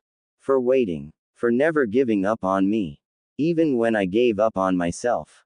Sakura's lip quivered, and she stared up at him like he'd just unraveled her soul and stitched it back together with a whisper. Then a slow, wobbly smile spread across her face. "Shanaru," she muttered, voice breaking as she half laughed, half sobbed. "It's about time, you idiot." Sasuke let out a breath of something dangerously close to a laugh, relief, affection, awe. He cupped her face now, pulling her in close, their foreheads touching as dust settled softly around them. And for a moment, in the depths of a battle-ravaged cave, time stopped. There were only them. Sasuke smiled and wiped away her tears, but then glanced beyond her. "We need to go." Sakura nodded. Let's finish this. Together. I may have overdone it, Naruto muttered, scratching his cheek awkwardly as he stared down at Jugo's unconscious body. Jugo was slumped against the jagged wall of the cave, the stone behind him cracked from the sheer force of impact. Dust still floated in the air, glowing faintly in the dim light filtering through the cracks above. Sasuke's footsteps echoed off the cavern walls as he approached. He's one of ours, idiot. How could you be so careless? Naruto winced and glanced over his shoulder. Sasuke and Sakura were rushing toward him. Sakura's eyes were sharp, clear, and blazing with fury. Naruto's sheepish grin twitched. Well, I'm glad you're back to normal, Sakura-chan, he said, rubbing the back of his neck. Haruhi really did a number on you guys, huh? Yeah, me too, Sakura replied flatly, not even sparing him a glance as she dropped to her knees beside Jugo. Her hands glowed faintly with green healing chakra as she examined him. You might have hit him a little too hard. Sorry, Naruto said, his laugh weak and breathless. He went full rampage there at the end. I didn't have much choice. Sakura pressed her palm gently to Jugo's chest, then exhaled. He'll be fine. Just unconscious. He'll need rest, but nothing critical. Sasuke's shoulders relaxed slightly. Naruto blew out a breath of relief and scratched the back of his head, still looking guilty. Then a deep rumble rolled through the tunnels, subtle at first, like a tremor, then louder, echoing from further inside the mountain. Sasuke's head snapped up. Haruhi, Sakura muttered, rising to her feet in one fluid motion. Her brow furrowed, eyes narrowing with cold resolve. He's mine. Before either of them could respond, Sakura was already sprinting down the tunnel, chakra surging in her limbs. Her steps cracked against the stone as she disappeared into the shadows without hesitation, every muscle trained on her target. Naruto blinked after her. Oh. Sasuke gave the faintest smirk. I know I promised I wouldn't kill anyone, he said, his voice low with amusement. But Sakura didn't. And then he was gone too, his cloak flicking behind him as he launched into pursuit. Naruto stared after them, exasperated. Great. Guess I'm on cleanup duty. He looked down at Jugo and sighed. Kage Bunshin no Jutsu. A shadow clone popped into place beside him, immediately bending to heft Jugo over his shoulder with a grunt. Take him outside and keep watch, Naruto said. The clone gave a curt nod and vanished down one of the side tunnels with Jugo's limp body in tow. Cracking his knuckles, Naruto turned toward the direction Sakura and Sasuke had gone. Oi, not fair. You two got a head start. And with that, he dashed after them. Suigetsu didn't know how much longer he could hold out. His breaths came in shallow gasps, sweat slicking his forehead as he staggered back, barely managing to keep on his feet. The poison coursing through his system was slow and agonizing, each movement sent a sharp pulse of heat through his limbs, eating away at his strength. Whatever that deranged doctor had injected into him, it was working fast. Across from him, Haruhi stood with a wild glint in his eyes, his red hair matted with sweat and streaked with dirt. He was panting, blood smeared across his cheek, but he was smiling. Like all of this was just a game. Getting tired, water boy? Haruhi taunted, head tilting with mock curiosity. You could always stop resisting. Join me. Be something new, something better. My next experiment could be my masterpiece. Suigetsu spat a bloody grin onto the cave floor. Been there, done that, he muttered. No thanks. Haruhi pouted like a disappointed child. Shame. Without warning, he ripped an explosive tag from his sleeve and hurled it high into the air. The paper glowed bright red as it arced toward the ceiling. Suigetsu barely managed to dive aside before it detonated. The blast rocked the cave with a thunderous roar. Shards of rock broke loose from the ceiling, raining down like jagged spears. The ground heaved beneath him, and Suigetsu collapsed to one knee, coughing, vision blurred. Shit, he rasped. The mountain was coming down around them. The air was thick with dust and chaos, and then, he heard her. Shanaru. A powerful shockwave tore through the falling debris as Sakura burst in, her fist colliding with a massive chunk of rock and shattering it to dust midair. She landed beside Suigetsu in a crouch, eyes blazing with fury, hair clinging to her face in the humid air. You okay? She asked, not even out of breath. Never better, Suigetsu wheezed, his body wobbling slightly. The lunatic stuck me with something nasty. Sakura knelt beside him, one hand glowing green as she pressed it lightly to his chest. Her brow furrowed the moment she felt the unstable chakra in his system. You've got poison in your bloodstream. Damn it. Just ahead of them, Haruhi was already slipping into the shadows of the tunnel, his cackling echoing off the cave walls. Son of a... Sakura growled, her eyes burning with the desire to chase. But before she could even get up, a blur of black whipped past her. Sasuke. His cloak snapped behind him as he dashed into the narrowing cave path, his expression dark and murderous, Sharingan spinning wildly. I've got it, was all he said, voice low and lethal, as he disappeared after Haruhi. Oi, Naruto called from behind, a flash of orange and yellow. Sasuke Tem. Wait for me. Sakura watched them vanish, then exhaled sharply through her nose, forcing herself to stay calm. Her fists clenched. Damn it. Suigetsu gave her a weak smirk. If Sasuke kills him, I'm not complaining. Focus on staying alive, Sakura said, eyes narrowing. We're not done yet. And in the distance, down the winding throat of the mountain, the hunt was on.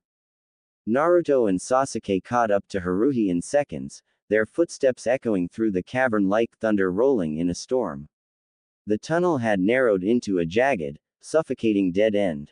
Slick stone walls curved up around them, glistening with moisture and glowing faintly from the mineral veins embedded in the rock. There was no exit, no light, no salvation. Haruhi stood panting in the center of the stone chamber, wild-eyed and desperate. Crimson hair clung to his pale face, soaked with sweat and streaked with blood.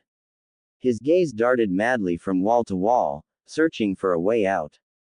But the only path was blocked by Naruto's silent fury and Sasuke's cold, murderous gaze.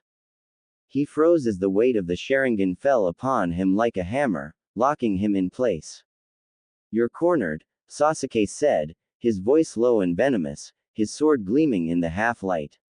No more tricks. Why did you target Sakura? Why go to such lengths to get her? Haruhi's breath hitched, but then he let out a brittle, broken laugh that echoed eerily off the cavern walls. Why? He repeated, eyes gleaming with something far too close to madness.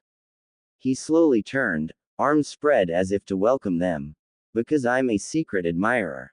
Have been for years. Since before Orochimaru brought you into the fold. Sasuke's grip on his sword tightened. His lip curled in disgust. I was there, you know, Haruhi continued, eyes locked onto Sakura's absence like it haunted him. Back during the Chunin exams. Hidden in the trees. Watching. Observing. I saw the way she looked at you. The tenderness when she held you after your curse mark flared.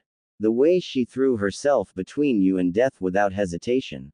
That moment, that devotion, it burned itself into me. Sasuke's stomach turned. You were there. Naruto growled, his eyes shadowed with rage. Orochimaru wanted me to watch you, Haruhi said. Before he went soft. Back when he still had ambition. But I watched her. And I never stopped. His gaze darkened. Sakura. She's extraordinary. The most brilliant mind I've ever worked with. And manipulated. His voice took on a reverent, almost loving tone. Of course, she broke through my mind control. She's strong. So strong. Beautiful. Sharp as a blade. That's why she's perfect. Sasuke's jaw clenched. And all of this, was it just some sick game to you? Not a game, Haruhi corrected, lifting a finger. An experiment. A test. I hoped she would one day choose to join. I thought I'd bought enough time distracting you too. He sighed dramatically. But alas, I underestimated her. Again. You really think you're walking away from this? Naruto's voice was barely more than a growl. After you kidnapped Hinata. After you tried to control Sakura-chan. Haruhi's eyes gleamed. Oh, I know I will. You think I'd let myself be caught? Please. I'm as slippery as a snake. There's always a back door. Not this time, Sasuke snapped. This time, we're gonna kick your ass, Naruto added, the nine tails chakra beginning to blaze around him. Haruhi's grin widened as he reached into his coat and pulled out a vial filled with an iridescent liquid. Without hesitation, he downed it in a single gulp. Bring it on, he snarled. Sasuke lunged first, his sword slicing through the air with deadly precision. Haruhi twisted away, leaping off the cavern wall, bounding toward Naruto. But clones exploded into existence, surrounding him. One of them drop-kicked Haruhi square in the chest, sending him tumbling back. But something was changing. Haruhi's body began to twitch and ripple, bones popping and shifting beneath his skin. His screams twisted into guttural laughter. Something's wrong, Naruto warned. I see it, Sasuke said, eyes wide, Sharingan spinning. Haruhi's crimson hair turned pale, the color bleeding out until it became pure white. His skin grew ashen, and then, with a sickening crack, a third eye opened on his forehead, bleeding, gleaming, watching. What the? Haruhi lifted his face toward them and grinned. I took Otsutsuki Kagaya's DNA, he said, voice deeper now, laced with power. And I made it better. It wasn't hard. Sakura-sama practically gave me the sample herself. What? Naruto asked. When you sealed Kagaya away, Haruhi explained, voice alight with manic triumph, you couldn't have done it without her. Sakura's fist, her beautiful, unstoppable hand, pressed down on Kagaya's head. And when she did, Otsutsuki Kagaya left a trace.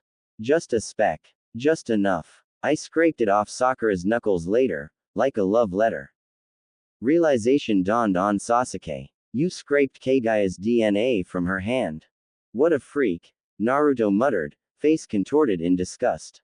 You're a stalker. You're creeping me the hell out. Stalker. Haruhi tilted his head, eyes glowing. No, I love her. I've loved her for years. And you, he jabbed a finger toward Sasuke, you never deserved her. You never appreciated her the way I do. His grin twisted into something monstrous. But once I kill you, once you're gone, she'll finally be mine. She'll understand. She has to. It's fate. Sasuke took a step forward, chakra humming dangerously around him. His expression was pure ice. You're delusional. And you're dead, Haruhi whispered, the eye on his forehead blazing. So this Dorobo Haruhi, Kakashi said, eyes narrowing as he scanned the thick dossier spread across his desk. The report had contributions from Shikamaru, Kabuto, and even Orochimaru, whose involvement alone made Kakashi uneasy. He's originally from a Megakure. Some street rat Orochimaru scooped up when a Megakure was in shambles, Shikamaru replied grimly, arms crossed as he leaned against the edge of the desk. No family. No records. Just raw talent and too much time in Orochimaru's labs. Kakashi exhaled through his nose. And the obsession with Sakura. Shikamaru grimaced. Been going on for years. Since the Chunin exams, from what we've pieced together.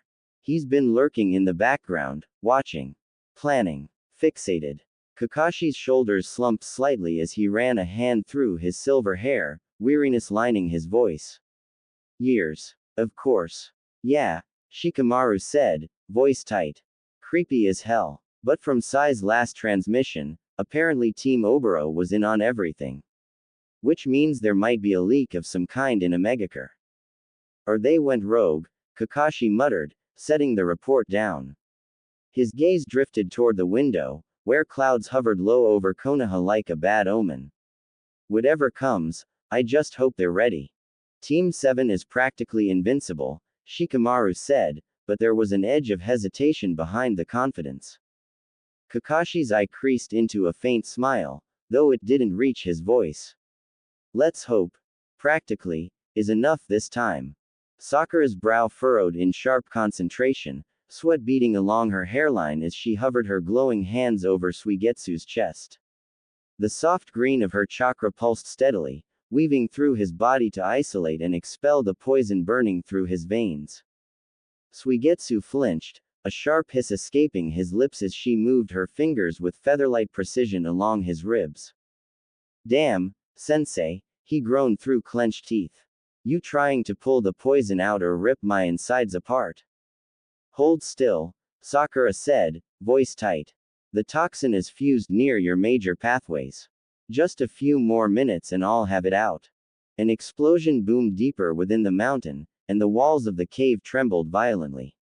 Dust rained from above, and a chunk of rock fell loose and crashed somewhere nearby. I don't think we have a few more minutes, Suigetsu said grimly, eyes flicking toward the shuddering walls. Sasuke-kun and Naruto are handling it. Sakura didn't even flinch, her focus unshaken. You should have a little more faith. Suigetsu gave her a wry, crooked smile, sweat glistening at his temples. I can see why he loves you. Sakura's hands faltered for half a heartbeat. A flush rose to her cheeks, but she didn't look away from her work. I need to concentrate, she said, voice clipped. Suigetsu grunted as another pulse of chakra dug into the toxin, drawing more of it out. A sickly purple fluid began to seep from his skin into the vial she'd prepared beside him. You always keep your head, Suigetsu said quietly, watching her through half-lidded eyes. Even when everything's falling apart. It's that unwavering faith of yours. That's what got to him, you know. Sakura didn't reply. She just kept working, hands glowing steady and bright in the dim light of the unstable cave. Another explosion echoed in the distance. And still, Sakura did not stop.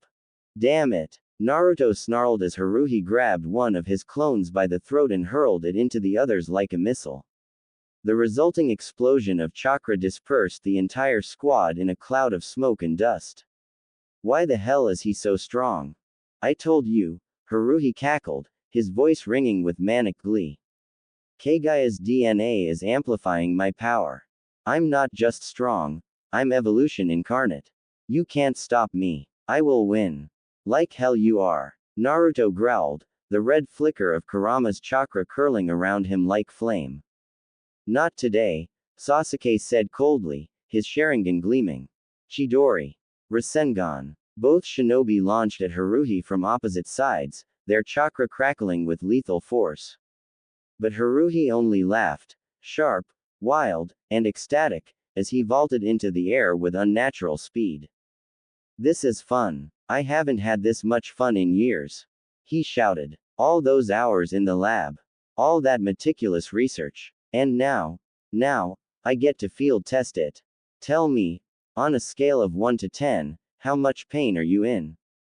With a roar of exertion, Haruhi twisted midair and slammed both fists down onto their skulls. The sheer brute force drove Naruto and Sasuke into the rocky ground with a thunderous impact, sending shockwaves through the cavern. Dust and debris swirled in the air like a storm cloud, the cavern echoing with the aftershock of Haruhi's blow. High above the wreckage, he hovered, smirking, eyes wild with power, savoring the chaos he'd wrought. Oi, Tem, Naruto hissed, pushing himself up from the rubble, his brow bloody and eyes blazing. Are you really going to let this psycho steal Sakura-chan? Not in a million years, Sasuke growled, his voice low and dangerous, lightning crackling down his arm as he rose beside him.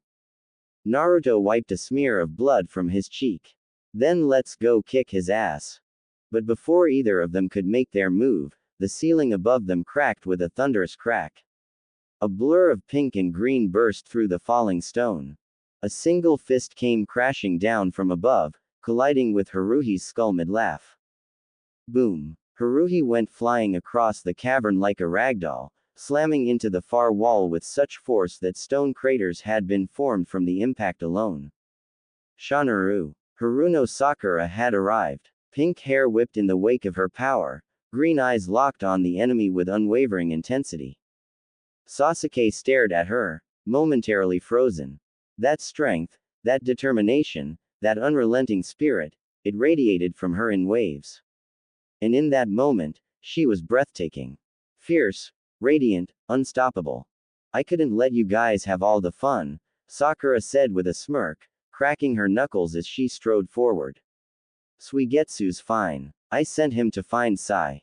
She turned her head just enough to glance back at them, and the fire in her eyes made Sasuke's heart stutter. There was blood on her gloves, determination in every step, and something wild and unshakable in her grin. Naruto whooped. Now that's what I'm talking about. He cracked his neck and flared with Kyuubi chakra, the ground beneath him splitting under the pressure. Let's go, Team 7. Sasuke drew his sword in a single motion, the blade gleaming in the dim light. Let's do this. Haruhi didn't stay down for long. From the shadows, he surged back into the cave with a burst of strength. The mountain groaned and shuddered, crumbling around them, but Haruhi didn't seem to notice. His eyes locked first onto Naruto, then Sasuke, burning with hatred, before finally landing on Sakura. The look he gave her made Sasuke's stomach turn. Every instinct in him screamed to drive his fist straight through Haruhi's smug face. Adoration. Obsession. Blatant. Lustful desire. It was all there, plain as day, for everyone to see. But Sakura didn't flinch. She simply cracked her knuckles again, her glare hard enough to shatter stone. Sakura-sama, Haruhi stammered, desperation leaking into his voice. I love you. I've always loved you. If you would just forget the Uchiha, if you would just see me, you'd finally be happy. I promise you. Sakura narrowed her eyes. Disgust curled in her chest. Love, she repeated coldly. You think this is love? She took a slow, deliberate step forward, the ground trembling beneath her boots. Sasuke and Naruto moved with her, a silent, lethal force at her back. Controlling someone isn't love, she said, her voice razor sharp. Manipulating them isn't love. Love means putting someone else's happiness before your own. Love means wanting the best for them, even if it isn't you. Her fists tightened at her sides. And you can't love anyone until you learn to love yourself, Haruhi. She shook her head, pity flashing across her face for just a moment. You don't love me. You just want to possess me. I love you. Haruhi shrieked, voice breaking. I've always loved you. Ever since the Chunin exams, since the first time I laid eyes on you. Oi! Naruto barked, crossing his arms. This guy's seriously getting on my nerves. Sasuke muttered, his eyes flashing dangerously as he drew his sword. Enough talk. Let's finish this, Sakura growled, slamming her fist into the ground. The cave floor split open with a deafening crack, sending shockwaves through the mountain. Massive chunks of stone plummeted from the ceiling, the world collapsing around them. Yet amid the chaos, Naruto, Sasuke, and Sakura stood firm, their gazes locked on Haruhi as he scrambled to dodge the falling debris. There would be no more chances. No more words. Sasuke-kun, Naruto, Sakura said. Let's go. Haruhi let out a low, feral snarl. Fine. Have it your way. If I can't have you, Sakura-sama, then no one can. Before their eyes, his skin began to split and tear, jagged white bones erupting from his back and hands like twisted, living weapons. Sakura's stomach twisted in horror as the bones sharpened into jagged, sword-like protrusions. With a guttural roar, Haruhi launched himself at her, moving with reckless, terrifying speed. Sasuke reacted instantly, darting in front of Sakura and raising his sword. Metal met bone with a screeching clash, sparks flying as Sasuke strained against the force of the blow. Naruto circled around quickly, trying to land a few well-placed punches. But every time he got close, the sharpened bones forced him to pull back, leaving shallow scrapes on his skin where he'd barely been nicked. Careful, now, Haruhi crooned darkly, a twisted smile curling on his lips. My body's poisonous now, courtesy of a little vial I took earlier. His eyes gleamed with sick glee. One scratch, and you'll rot from the inside out. Naruto gritted his teeth, retreating for just a heartbeat before lunging back into the fray to support Sasuke, dodging the deadly spikes with gritted determination. Meanwhile, Sakura narrowed her eyes and charged forward, chakra already crackling in her palms. They don't have to worry about poison, she said, her voice sharp and steady. Not with a medic nin like me around. Her fists glowed with green chakra, and with something much more dangerous, raw, unstoppable strength. But Haruhi was one step ahead. He swiped out at the three of them and then drew back, activating his new Byakugan. I can use it all. All of her power. Blood spurted from his mouth and he grinned. It comes at a cost. But nothing I can't handle. Forming a deadly triangle around Haruhi as the mountain crumbled around them, Team 7 moved in perfect, ruthless synchrony. Naruto struck first, a fierce left hook slamming into Haruhi's jaw and sending him stumbling to the side. Before he could recover, Sasuke was already there, silent and swift, driving a brutal right hook into Haruhi's ribs. Haruhi barely had time to react before Sakura was on him, spinning into a vicious roundhouse kick that sent him crashing right back toward Naruto. Each hit landed with bone-cracking force, more powerful than the last. Naruto, Sasuke, and Sakura were relentless, their teamwork seamless, overwhelming Haruhi from every angle. But Haruhi had Otsutsuki Kagai's power. And he was ready to wield it. In a blur faster than eyes could follow, Haruhi twisted, chakra exploding from his body in a violent shockwave. The ground beneath him cracked, sending shards of rock flying outward like shrapnel. Naruto threw up his arms to shield his face, gritting his teeth as the force shoved him back. Sasuke skidded across the crumbling terrain, Sharingan spinning wildly as he regained his footing. Sakura planted her feet, digging chakra into the soles of her boots to anchor herself against the blast. Haruhi touched down lightly, his grin gone, replaced by something colder. You think teamwork can stop me? He said, voice low and sharp. You think you can cage a god? Without warning, he surged at Sakura first, his palm glowing with raw, concentrated chakra aimed straight for her heart. She ducked, narrowly avoiding the blow, but the pressure of it grazed her shoulder and sent her stumbling. Haruhi chased after her. His desire to have her, to possess her, was so strong it distracted him for a moment. Naruto roared, lunging forward, a Rasengan already spinning to life in his hand. He thrust it at Haruhi, but Haruhi weaved around it effortlessly, his body flowing like water. He caught Naruto's wrist mid-attack and snapped it aside with bone-shattering force. Naruto snarled, but Sasuke was already there, sword drawn, lightning crackling along the blade's edge. He swung, a perfect, killing arc meant to sever Haruhi in half. Haruhi caught the blade between two fingers. For an instant, everything froze.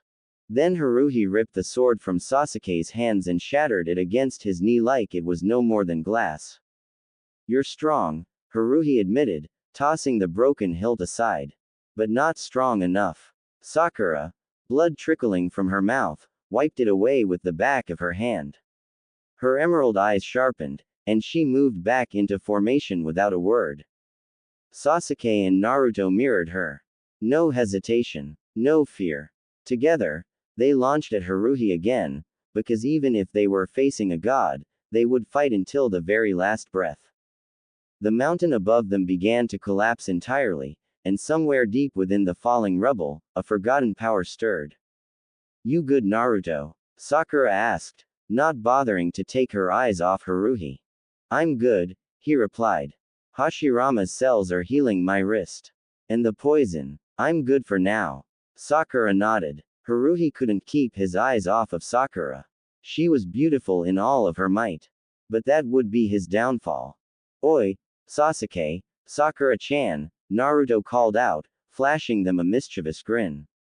Don't kill me after this, yeah. Sasuke raised an eyebrow, already suspicious. What are you planning? Naruto didn't answer. Instead, he clapped his hands together with a shout, Haremu no Jutsu. In an instant, the clearing exploded with dozens of clones, not of Naruto himself, but of Haruno Sakura, each one dressed in revealing outfits that left very little to the imagination. They giggled and twirled, surrounding Haruhi in a dizzying, pink-haired whirlwind. Haruhi stood frozen, wide-eyed and slack-jawed, a sparkly gleam of pure infatuation lighting up his expression. Sakura stared, horrified. "You've got to be kidding me," she muttered, disgust dripping from every syllable.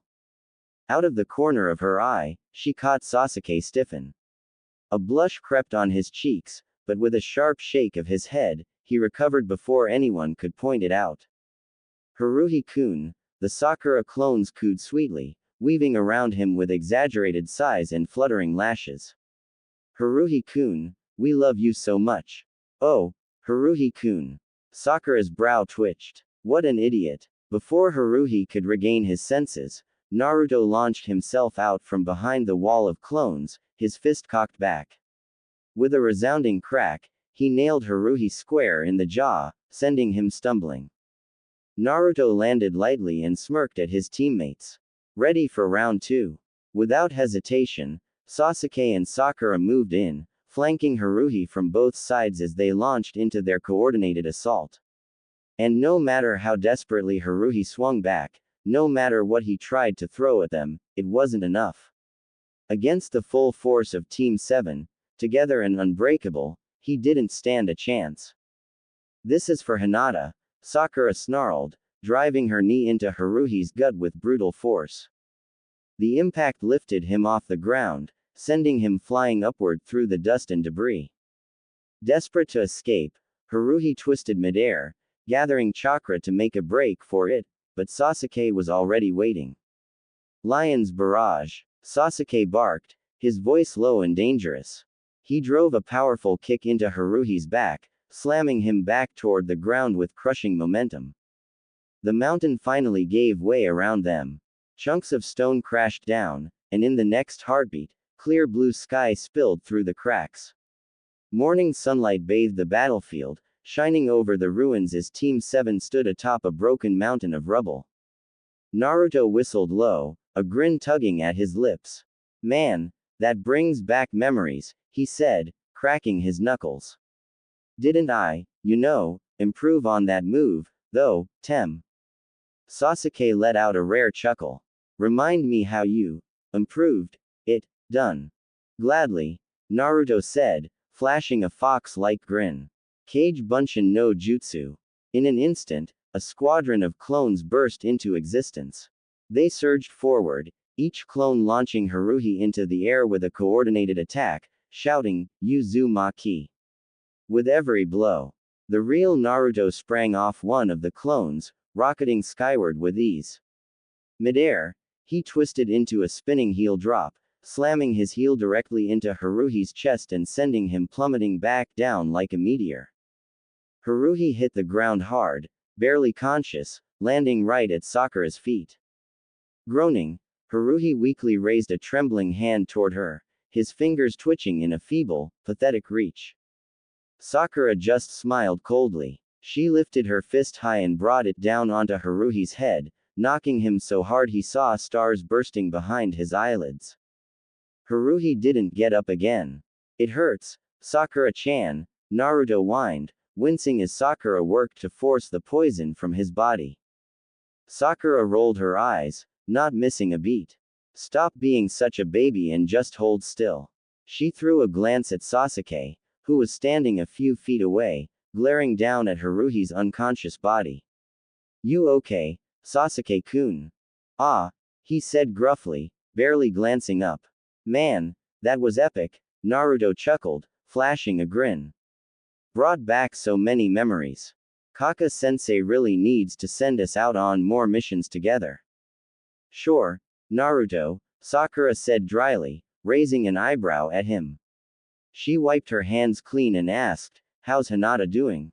Naruto's grin faded. He shook his head, his expression darkening. He slashed her eyes. Karen gave her some chakra to speed up the healing, but... He trailed off, clenching his fists. "But her eyes aren't fully healed," Sakura finished, nodding grimly. "I won't know the full extent of the damage until I can do a proper examination, ideally somewhere I can concentrate better." Like a hospital? Naruto asked, frowning. That would be preferable, Sakura said. But if not, Orochimaru's old hideout would do. At least there, we have supplies and privacy. She turned to Sasuke. If Team Taka's willing to host us, that is. Sasuke gave a short nod. Of course. And it'll be a good opportunity to adjust Jugo's mood stabilizer medication too, Sakura added thoughtfully. But first, we need to check in with Kaka-sensei. Let him know everything that went down. Way ahead of you, a familiar voice called out. Sakura turned, spotting Sai leaping up the crumbled mountainside with his usual effortless grace. He landed nearby, taking in the wreckage, and Haruhi's battered body, with a raised eyebrow. You guys really don't know how to hold back, Sai said blandly. Oi, Naruto snapped, scowling. We didn't kill the bastard. Barely, Sai said with a faint smirk. But considering what he did to Hinata, and to Sakura and Jugo. His gaze hardened. I can't exactly blame you. Sasuke's jaw tightened. He deserved worse. Sai gave a small nod. Hinata's safe. She's in the forest with Suigetsu, Karen, and an unconscious Jugo. Suigetsu tried tracking down Team Oboro, but they escaped. Sasuke cut in, brow raised. They escaped, Sai confirmed grimly. Along with a good chunk of the cursed seal army you took out. Pity you didn't kill them when you had the chance. They were being controlled, Sakura said sharply, glancing down at Haruhi. I just hope they return to their senses now that he's defeated. Sai hesitated. It's not that simple. The Hokage's been doing some digging. Turns out, some of them defected willingly. They believed in Haruhi's ambitions. Sakura's heart sank a little. So it wasn't just mind control after all. At least we took out the mastermind, Naruto said, trying to sound optimistic. Sakura frowned. Did we, though? Her voice dropped lower. Haruhi mentioned higher-ups before he lost it. I think there's more going on. Sasuke's eyes darkened. A bigger enemy. Maybe, Sakura said, glancing once more at the unconscious Haruhi. But right now, we don't have answers. Naruto sighed heavily, rubbing the back of his head. Let's just get out of here. Haruhi's down, and I wanna see Hinata.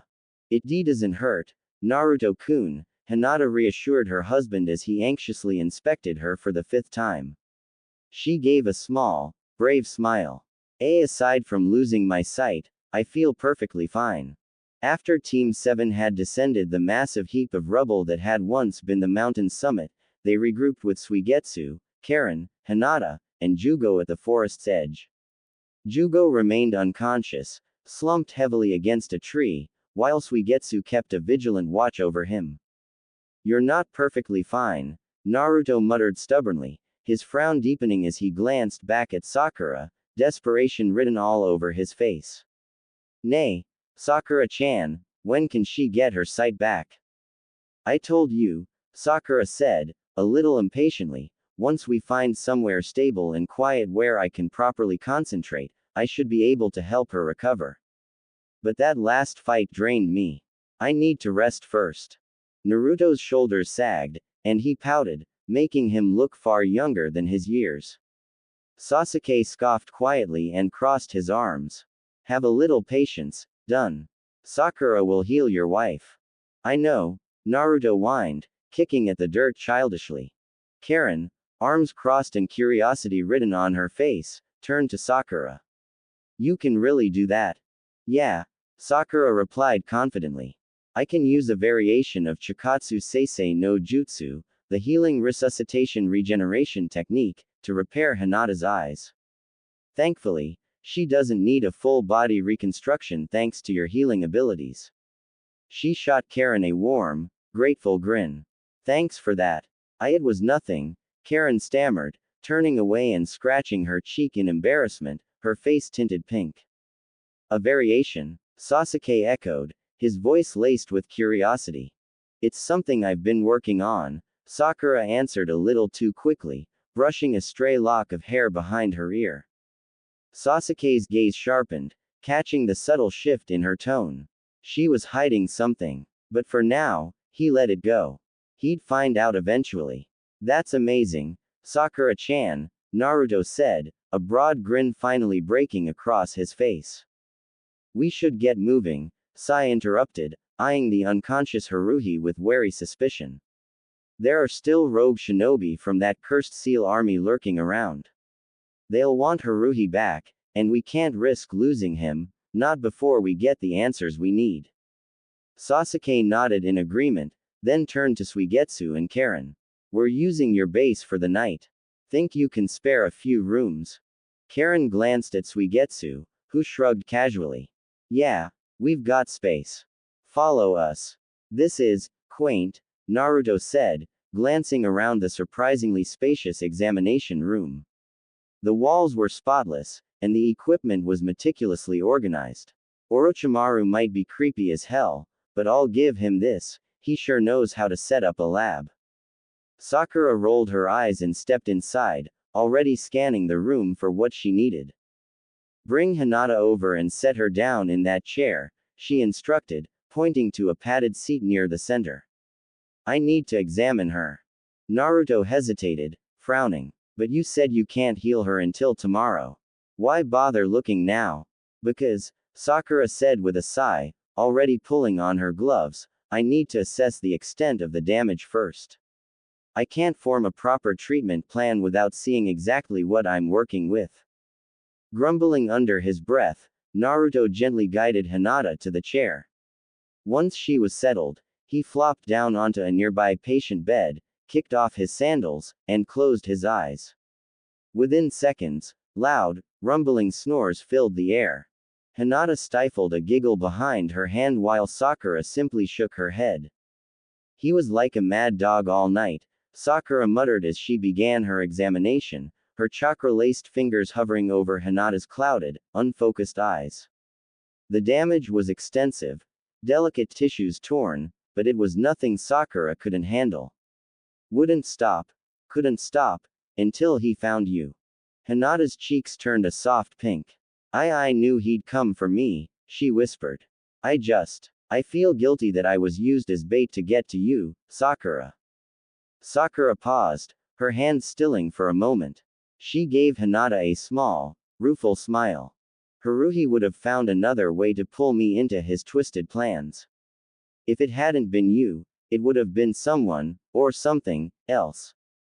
She flicked a glance at Naruto, making sure he was still dead to the world. Satisfied by the steady snores, Sakura lowered her voice. He didn't, she began carefully, he didn't do anything to you. Hinata's face grew more serious. Aside from the usual torture. She said softly. No, Team Oboro, they had other plans, but, you showed up before they could act. Sakura exhaled slowly, her jaw tightening. I'm sorry you had to go through that. Hinata shook her head, a small, sad smile on her lips. We're shinobi, she said simply, almost like a mantra. We were made for this. Doesn't make it any easier, Sakura murmured. And no, Hinata agreed quietly. It doesn't. Deeper within the twisting corridors of Orochimaru's abandoned hideout, Sai and Sasuke had strung Haruhi up against a rough wooden plank, his arms shackled high above his head. The two moved with quiet, lethal efficiency, no words needed between them. They knew exactly what had to be done. As Haruhi groggily stirred, his head lolling, Sasuke stepped forward. The cursed transformation that had warped his appearance earlier had faded, leaving behind only his usual self, red hair matted to his forehead, blood crusted at the corner of his mouth. Good, Sasuke thought coldly. It would make this easier. All right, asshole, Sasuke said, his voice a low growl.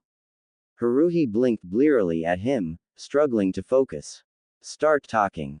For a beat, Haruhi just stared at them, calculating. Then his eyes sharpened, and he smiled. I won't say a word, he rasped, until I see Sakura-sama.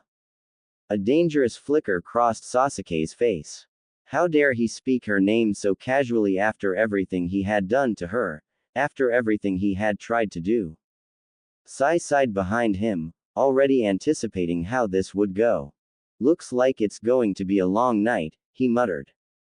Sasuke said nothing. He simply stepped forward, flexing his fingers, the sound of his knuckles cracking echoing ominously through the room. I'm going to enjoy this, Sasuke said darkly. Sai smiled nervously. Yes, it would be a very long night. This was just the beginning, the real secret will unfold in the next episode.